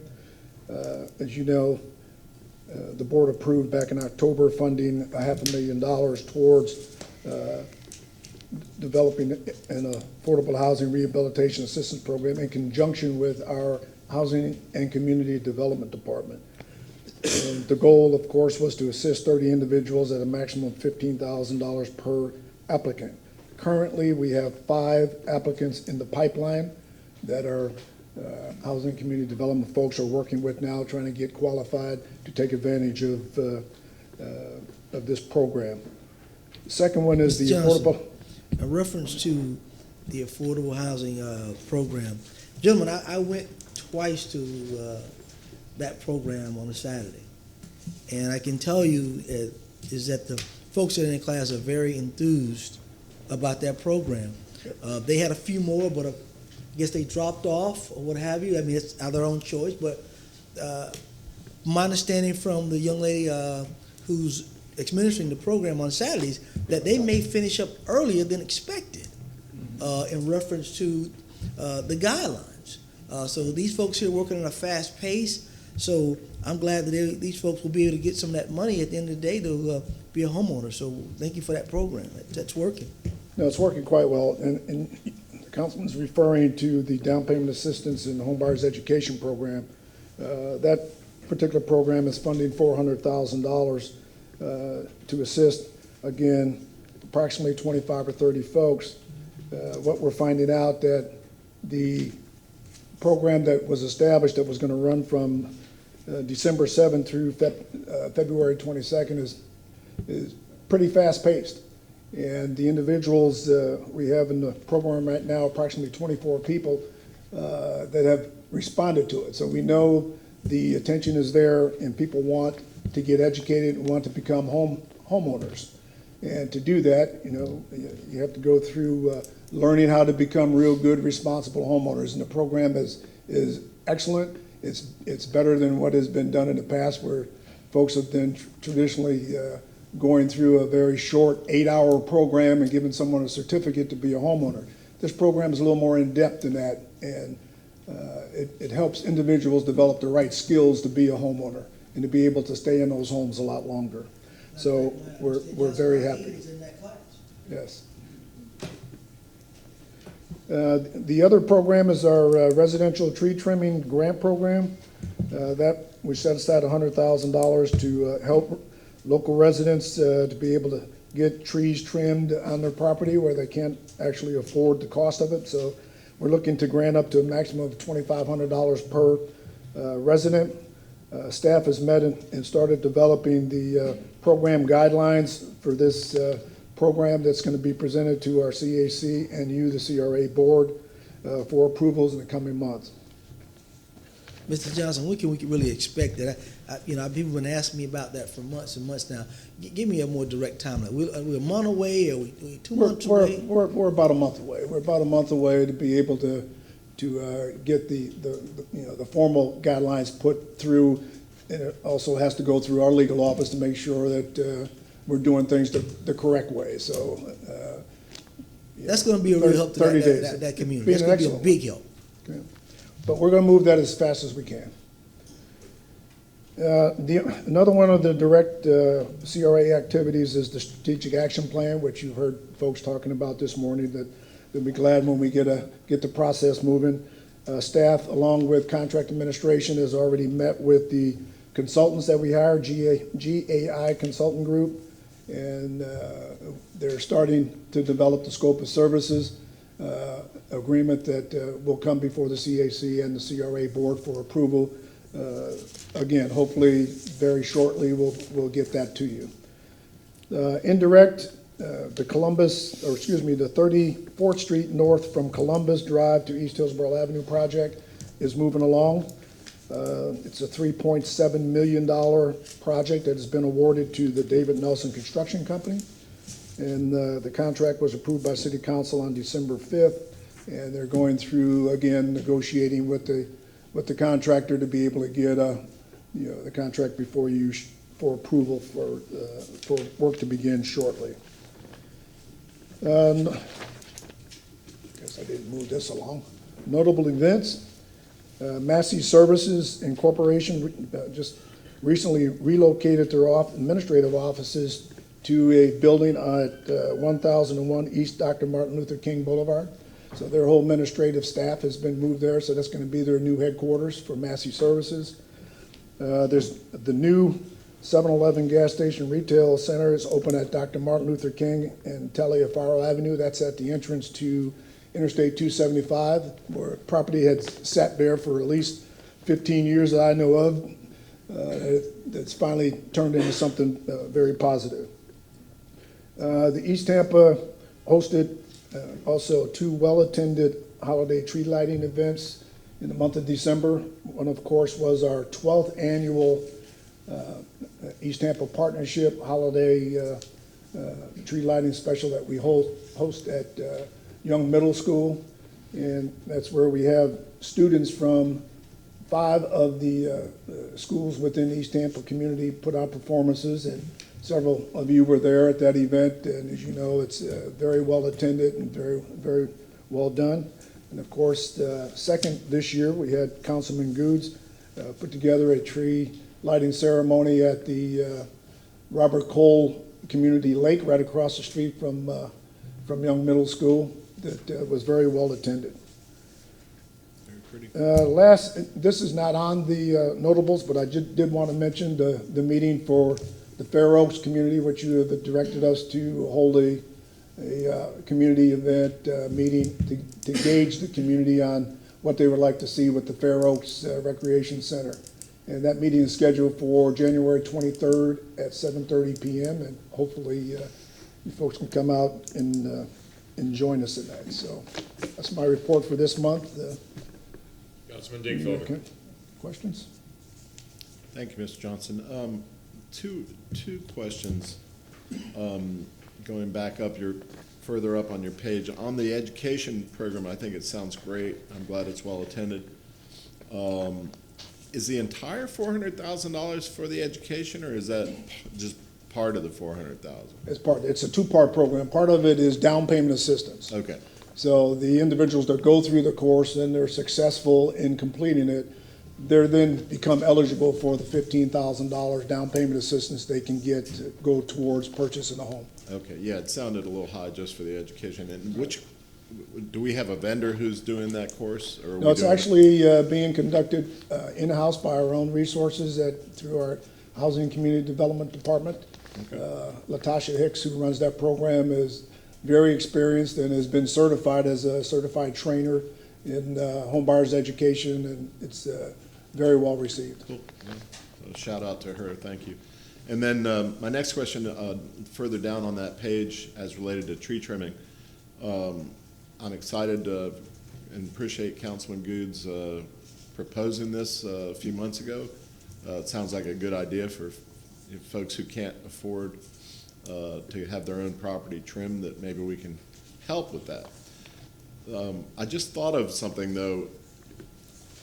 The latest trend in light of the state preemption on trees, which I won't go into because legal counsel tells us not to go into it much, but I do have a question: is if we are saying, if somebody, let's say somebody approaches us because it says and/or removal. So let's somebody approaches us and says, I hate that grand tree. It's hanging over my house and drops a lot of leaves on my house. But we, the city, have always appreciated that as a valuable grand tree. Has legal or staff thought about that conflict as related to the new statute? And I might propose that if we're paying for it, that individual might need to go through our permitting process, and perhaps we would waive the permit fee, because it would be silly to, pay it on the one hand and charge it on the, and discount it on the other. But so maybe we could waive that permit fee, but maybe they would still have to go through some kind of review with our city tree staff. That's correct. Matter of fact, the language that we're developing right now for this program is being vetted through our Parks Department folks that handle, our current tree trimming program, and also with our permitting folks, with Kathy Beck and her folks. Kathy has also provided us with guidance on how the language should be incorporated to run this program. Mm-hmm. And we're going to make sure that anyone that is going to be utilized to be able to either make a decision on removing a tree must go through, Kathy's organization to be able to make sure it's a legitimate pull or not. So y'all are ahead of me on that one. Good. Yeah, no, we wanted to make sure that we weren't just allowing anyone to come along and take down a tree. It has to go through the right process and procedure. Thank you. Yes, I Councilman Good. think the intent of this grant was for those type of trees that are a hindrance in those communities, or a problem where you have an elderly senior or the tree's falling on the house, to go out and evaluate. So it's not, the intent was not just go and say, anybody can come say, I want my tree removed, or pull it out. No, I think the intent was to help those who were struggling, who couldn't afford to maybe have a tree trimmed and so forth. Am I right, Mr. Johnson? That's correct. Thank you. Any other comments or questions? Thank you, Mr. Johnson. Thank you. Mr. Rosner, you're next.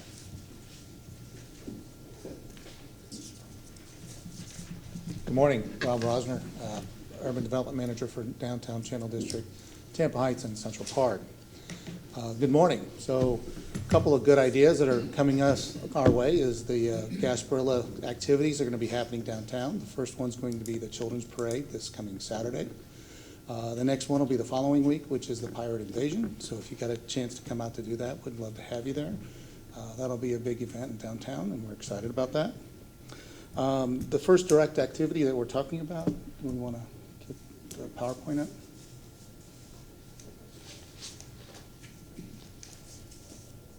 What'd I do? There it goes.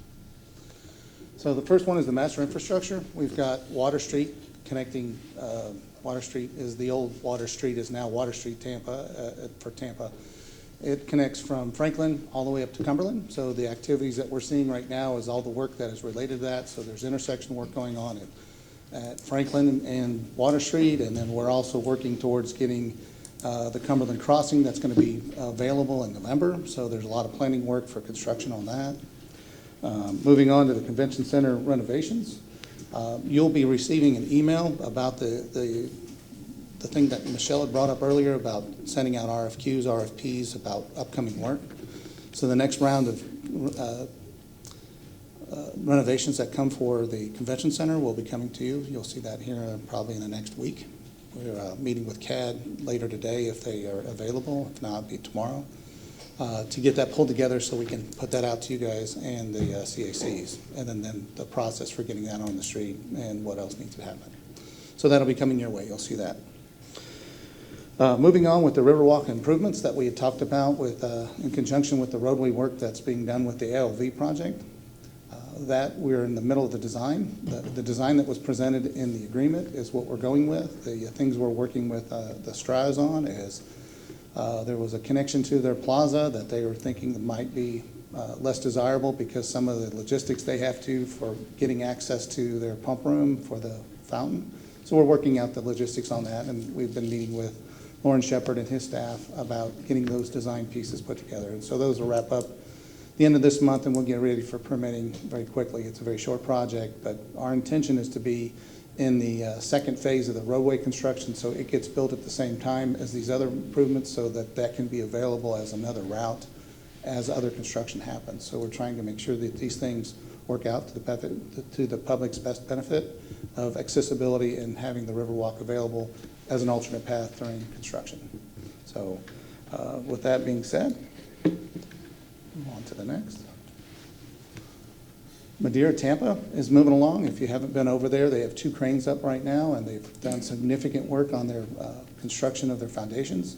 And that's very exciting how at the pace they're moving on that. The Tyler residences, they began their foundation work. They're a little bit further behind than Madeira Tampa, but they've got a crane up and a lot of work going on. We've been working very closely with TICO. Alan was here earlier today. We've been working with his staff on all the major power needs that are happening in downtown and the things that the city has to do to make sure those things are well coordinated. So the Riverwalk place is still moving along. They've taken down their building. They're still working on next phases of their work. I haven't been in contact with them in the last month, but they are about in the same route where they were. The AER Tower, the pedestrian bridge has come down. The Germany Library Annex will be coming down in the next 4 weeks. I think it'll be done by the middle to end of February, and they'll be moving on with roadway construction work right after that. So notable events that happened in downtown is we had a really great tree lighting this year, and it really turned out well. And I didn't put it on here, but we really did have a really good new event with the mayor put on with the New Year's Eve event. That one turned out really well. Before I move on to the next, do you have any questions for downtown? John, I'm sorry, go ahead, John. Councilman Dingfelder. Okay.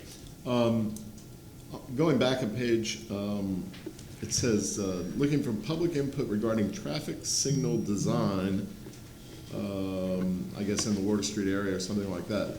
So what options are being proposed? That was probably maybe not the best choice of determination. They were looking at the, we've been working with the transportation department about how can we improve safety in the general area with, construction traffic and as things are going and moving people through. Mm-hmm. So transportation has some thoughts about it, and I characterize it as signal design, but it's not signal design. They're going through a public process for that, of what that is. And my apologies for having it listed that way. It was being. So this is what, traffic signal synchronization, or? Currently, there's no signal at that location. They were looking about what kind of devices, what kind of things that would be in the best interest of everybody to, between pedestrian safety and vehicle access and all those things. Okay. And that's transportation's doing that. They're actually having a public meeting on the 27th. So that's not really an aesthetic issue, I guess. No, and sorry for my mischaracterization of it being traffic signal. It's probably the poor choice of words. It's a little more robust than that. I'll defer to Gene on explaining. In December, that. I guess you also had a menorah lighting, which we appreciate greatly, and I wasn't able to attend, but Mr. Maniscalco and Mr. Citro were. And Councilman Vieira. Excellent. We're there, so we appreciate that as well. Thank you. Councilman Goose. Mr. Rosser, thank you for joining us today. Can you give me I like updates on certain things I've asked for. Can you give me an update on Kid Mason? Where are we at with that? Great, I'd be happy to answer that question. I just spoke with Paul Dial and Brad Suter just last week, as a matter of fact, about that exact same thing. Their process is to look, they've got a contract out or a RFQ out or RFP out, whichever, for hiring a consultant to look at what's the exact things they need to do and the cost for doing that. So Brad and Paul are going through that process right now to hire a consultant. So we're hiring a consultant. We have in-house people. We're hiring an outside firm too. And how long they're saying that process may take to put that RFP out to you? I'd have to get back to you on that. I don't know the answer. Give me an update at the next meeting. I mean, Sure, I'd be happy to. I don't want to drag our feet on this. There is money in the downtown CRA. I want to make sure that those folks in that community that can help the Central Park community as well, making sure that they've got a nice facility to give to. So let's just keep me abreast on that every month. We'll stay on top of it, and we'll report back to you next month. Thank you, sir. Happy to do that. Any other questions, comments? Thank you, Mr. Roger. You're welcome. Moving on to the Channel District CRA, we have the overhead back up. So we have the multiple projects that are here, and they're listed, A through E. And we are having a public meeting on Tuesday about the parking portion of this, which we list as DW2, which is the parking improvements. These are parking spaces and things that either have been never striped, or people parking that way now and we haven't managed it, or we found areas where we could have put some more parking spaces in to add to the inventory to the area for the the betterment of the neighborhood. That meeting's coming up on the 21st, and we'll be talking about how that ties in with the city's larger plan for multi-mobility and smart mobility with Vic Beatty. So he'll be at that meeting as well, and we'll be talking with them about, and the community about that. So to engage the community on this, we sent out flyers for it. We put it on Nextdoor. We put it on Facebook. We've gone out in the neighborhood. We've had it at the CAC meetings in multiple locations. This has been a very well advertised meeting, and we've put out multiple press releases, both on Facebook as well as through our normal processes through Ashley Bowman. So we're excited to have a good meeting. We'll be showing some of the design ideas that we're working towards, because we're in the 30% range on most of these, and where we're going to get this extra inventory at and how it fits in the larger picture. So we're excited about having that. With that, Madison Street Park is moving very well. I had some photos for you, but I wasn't able to get them in time. Most of the concrete's poured out there, and they've gotten the delivery for most of the equipment that's getting put in. The shade structures have been going up, and we're seeing those installed just this week. They're still on track to be for late spring, early summer for delivery and the ribbon cutting, and the Parks Department will share that with us usually in their last month before all their final punch list, they'll put the word out to us that they are ready for ribbon cutting.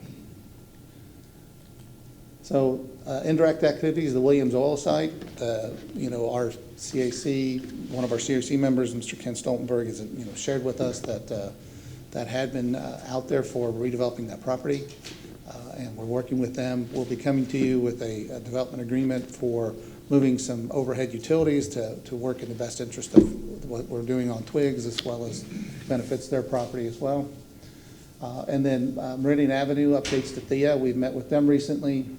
The thing on Madison is it's a very wide sidewalk on the east side, and they built driveways that were going to future projects that have long been built since then, and a number of those are being used by people that just pull up and pull off on the side of the road on the sidewalk and block those. So they're going through and changing those curbs to the normal situation and fixing the ADA issues that go along with those. So we did a full walkthrough with them, and they're funding that project, but they were coordinating with us to be sure we were meeting all the needs of our community as well as the property owners along that line. So in the Channel District, we had a really good tree lighting that was sponsored by the CAC through a co-sponsorship program. That was really well. It was one of the best attended ones I've ever been to, and we had a really good engagement with the community on that. Again, as I mentioned, we have the on-street parking on the 21st. That'll be at the Tampa Bay Boardroom from 5:30 to 8. And there will be a presentation, and there will be a listening session for any of the other concerns that people have had in the area. So we'll be open to that for this one. So that concludes it for Channel District. Any questions? Any comments, questions? Councilman Goods. Well, reference to Channel District, I think it's the building, I see the site. I'm sorry, I didn't hear you. I know we've been working kind of hard in that Channel District, and I see the oil site. I talked last time about making sure that we can find some type of partnership with some of those developers in Channel side as it relates to housing. Are we in discussion? Are we having any kind of discussion? We Because have. that's very important. As a matter of fact, I spoke with Ken recently, and he had some folks that were interested in doing something similar in nearby parcels. They're still getting that together, and that's on their side for how they want to pull that together. But we told them we're very interested, but we don't have any specifics as yet. Keep us updated on that. I think that's very I'll be crucial happy to have to. a mixture in the Channel District, and we can partner or be able to assist with some incentives or whatever. Let's see if we can try to make some things happen. Yep, we have reached out. We just don't have something close enough to talk more about. So as I think it's more information, we'll share it with you as soon as we know. Thank you, sir. Happy to do it. Any other questions? Thank you, Mr. Rogers. All right, well, you have two more, but they'll go quick. So Tampa Heights, things are going well. So Capital, we gave out one of our first co-sponsorships, which was Jazz Reborn, which came out this past weekend. It was at the Waterworks Park. We activated that park. So Soho Capital is working with Tico to underground a number of their things in preparation for putting in the roundabouts. And we've been working with them to get some other vaults and things moved that just require a lot of coordination between departments and the utilities that are in the current right-of-way or in the future right-of-way. So there's been a lot of discussions about that. The structural components for the Heights Union building has gone up. They're pretty much topped out. They're still working on their precast garage they're working on. It's very exciting. They're starting to work on cladding and enclosing in. It's a very exciting time over there. A lot of good work going on over at SoCo Capital with those developments. Obviously, the other work that's beginning for the hotel and the related work that goes with that we mentioned before. So maybe there we go. As you'll see, that we also have they announced at the Reju Salon and Barbershop and Hair Salon. They moved that into the Pearl Apartments, so these retail spaces that we require for them to be in there, they're getting filled up, and they're providing the personal services that people are looking for near the residential community. So it's working. We're excited about their getting them done, and we'd like to celebrate that these companies are coming to that neighborhood to do business. How much space is left in it for retail, though? I don't have a square footage. I could find out for you. Any other questions? Any questions? So in Central Park, now misnomer is that this is an urban farm that's coming into the Central Park area and using the old Meacham Elementary School site, which will eventually become the Meacham Middle School site. But the school board doesn't have the resources that it's planned in the next 5 or 7 years. I'm hearing 5 right now, and they have an agreement with the Tampa Housing Authority to use that site. So, they were very clear that this is an urban farm, not a community garden, because by definition, they have different functions. So my mistake for listing community garden last month, I was solely corrected, and happy to be correct about that. But this item will come to you as one of the items today for approval, as something that the CAC has supported. So. Then in the Encore development, Lot 9 has sold, and that came out in the newspaper recently. That'll have approximately 288 market rate residential units that sold for about $4.66 million. So right now we're starting to hear their permitting process going through, and they're already working with us to coordinating street lights and things that normally come early in the development during the review process. So very exciting time, and we're starting to see it's nice to see that we're going to get some market rate work in Central Park. Actually, it will increase the TIF. So that's actually a very positive thing. And that concludes my report. Comments, questions, Councilman Goods? Ms. Van Loan, can you come to the podium, the lecture, please? Here's something I need you to help me with. If you can get with the chief of staff and find out, You know, time and time again, this council always hear that we're outsourcing. When we have departments that are supposed to be doing certain things. And I'm just curious why we're outsourcing. I know Ms. Grimes, she's doing a great job in the city attorney's office, whereas a lot of the work that has come in that they're doing in-house now. They're not outsourcing that out. And that tells me we're being more efficient, saying we have bodies here, we should be working within versus spending all this money out on outside labor to do work. So I want to get some answers on why are we outsourcing when we have architects here, designers here. We shouldn't be outsourcing that if it's our own city park. We should be able to have designs or designs of the places to be able to not have to spend this extra dollars, because from what I see, we put off these RFPs, the dollar amount is so inflated, and we're paying these people. I just have a real concern and problem about that. So if you would get the chief of staff and the appropriate people to find out why are we doing so much outsourcing, because I have some serious concerns about those. Would you like them to respond back at your regular council meeting? That'll be since fine. that falls under the purview of your other departments? That'll be fine. Sure. I need to make a motion for that. Oh, I need to do it tonight. We would need a Oh, date. tonight? We'll do it tonight. We need to make sure we find out about that. That just bothers me that we're outsourcing so much stuff, and we have people in house. I mean, are we that short staffed that we can't do the work, or what's going on? So I need some answers on that, because of the city attorney office with the staff they have, and they're doing stuff in house now to save money. We should be doing the same thing as some of the other departments. Any other comments or questions? Thank you. Anything else remaining for Bob?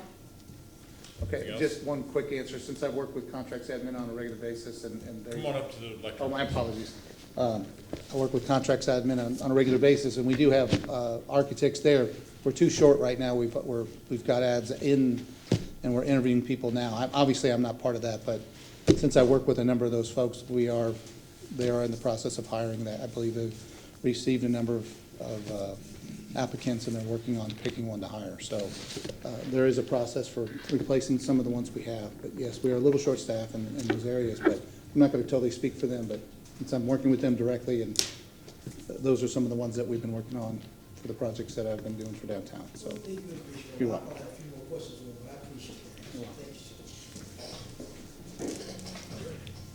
Ms. Fenlon.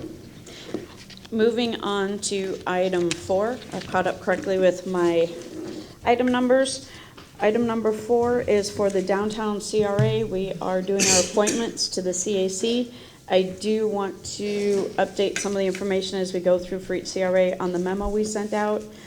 So for downtown, we are now proposing Ryan Bogan, who would be a brand new member to the downtown CRA, and John LaRocca, who you met earlier, to be reappointed as an ex officio for the downtown partnership. And we are still receiving applications, especially because of the holidays. So we will be bringing back more applications in February. And after these 2 appointments, we still have 3 remaining vacancies on the downtown CAC. Move to approve. A motion made by Councilman Dingfelder, seconded by Councilman Goods. All in favor? Any opposition? Motion passes. For item number 5, on Drew Park, we are asking you to welcome back Maritza Esterquiza back onto our CAC. She will be rejoining us again. We are reappointing Randy Forrester as the ex officio on behalf of the Tampa Housing Authority, or the Tampa Aviation Authority. And then Julio Piazza, it will be again a new member. We're very glad that in Drew Park we have new members. And after you approve these 3, we have 3 openings, and we do have 1 application that came in after the deadline. We will bring that back to you at the February meeting, and we'll be down to 2 openings in Drew Park. Move to approve. Second. Motion made by Councilman Dingfelder, seconded by Councilman Maniscalco. All in favor, say aye. Any opposed? Motion passes. Item number 6 is the Channel District CAC appointments. We are welcoming back Kimberly Curtis and reappointing her to the CAC. Lindsay Parks is a brand new member to the CAC, and I'm glad to keep reporting that every single one of the appointments today, each CAC has a brand new member, so we're really glad the word is getting out. Lane Ramsfeld will be reappointed as the ex officio, and once these 3 are open, we will have 0 openings on the Channel District CAC. Move to approve. Second. Motion made by Councilman Miranda, seconded by Councilman Dingfelder. All in favor say aye. Any opposed? Motion passes. Item number 7 is the Tampa Heights Riverfront CRA. Jason Goldstein is our new member that we're welcoming there. Fred Henry will be appointed as the ex officio, and that leaves us after these 2 appointments with 3 remaining openings. We do have an extra application that came in after the deadline, and so we will be at 2 after you appoint that person in February. Moved by motion by Councilman Dingfelder, seconded by Councilman Maniscalco. All in favor say aye. Any opposition? Motion passes. Go ahead. Congratulations to all these new members of the various CRAs. Thank you for your service. Item number 8, if we can have the overhead. This is a resolution approving a land acquisition in the East Tampa CRA. This gives you an idea. You can see right up at 31st Street, there's TPD 3. We are along North 22nd Street, and all 3 corners surrounding this property is across from Belmont Heights, and it is on the North 22nd Street corridor. The building itself, anyone who's driven the area definitely recognizes this at the southeast corner of the intersection with Lake and North 22nd Street. Coincidentally, this project was initiated both by the property owner, who was looking to move on to something else and no longer operate this facility, and at the same time our CAC was looking for opportunities for land acquisition and to help control some of the redevelopment along the 22nd Street corridor. It has a cost of $253,000, which is below the appraised value of $275,000, so we're very pleased with that. The additional closing costs of $35,000 do include a phase 1 assessment, so those are not just the title company closing costs. And I'll support as long as we can assure they can keep these Gator colors. 275 was the market rate price on it? the appraisal was $275, and we're selling it at $253. 253 Purchasing, sorry, yes. Move the resolution. Second. Actually, I have a motion made by Councilman Miranda, seconded by Councilman Dingfelder. All in favor say aye. Aye. Any opposed? Motion passes. Ms. Van Loan. Yes, sir. Back on the screen, if you would. Oh, sure. The adjacent property. Do we already own that property adjacent to CAC? No. We don't own that property? You are referring to the south or to the east? So you're South. talking about these little trees right there? Yes. We own that, yes. We own The it, CRA owns that vacant lot right now. Well, that's good, because we can start controlling 22nd Street corridor. That's a good move.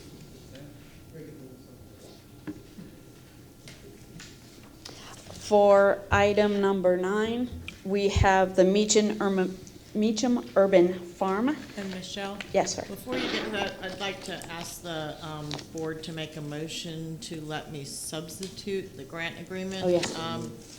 Councilman Dingfelder caught a mistake. It was drafted with the mayor's signature when it actually should be, the grant agreement itself, I apologize, should be signed by the CRA chair. So thanks to our break earlier this morning, we were able to fix that. And I'd like to pass out and give to the clerk a copy of the grant agreement, which again was revised only to change the signature line on page 3, to change it from the mayor's signature to the CRA chair's signature. We have a motion made by Councilman Vieira, seconded by Councilman Miranda. All in favor say aye. Any opposed? I told her I'd charge my legal hourly rate. Yeah, I don't remember granting the mayor any powers that may be here. We assume that was in-house services that were being provided. So for item number 9, which is in the Central Park CRA, it is known as the Meacham Urban Farm. Again, location, you can see just to the south, that is the Tempo, and then to the right of that, you can see the Encore and the Reed. So this is just north on Scott Street of the Encore development. And this is what the proposed building would look like. That entryway, it's a little bit deceiving visually. That's about 30 feet wide and 25 feet deep. The 2 storage areas on the side would store all of their farming supplies along with the educational supplies for the children. And the children, in addition to all the nice outdoor area, would have that nice covered open space in the center to do classroom work and be down on a flat concrete surface. The amount that we are committing to is up to $20,224. We are sharing in 40% of the cost of the construction, and then additionally the cost of the picnic tables.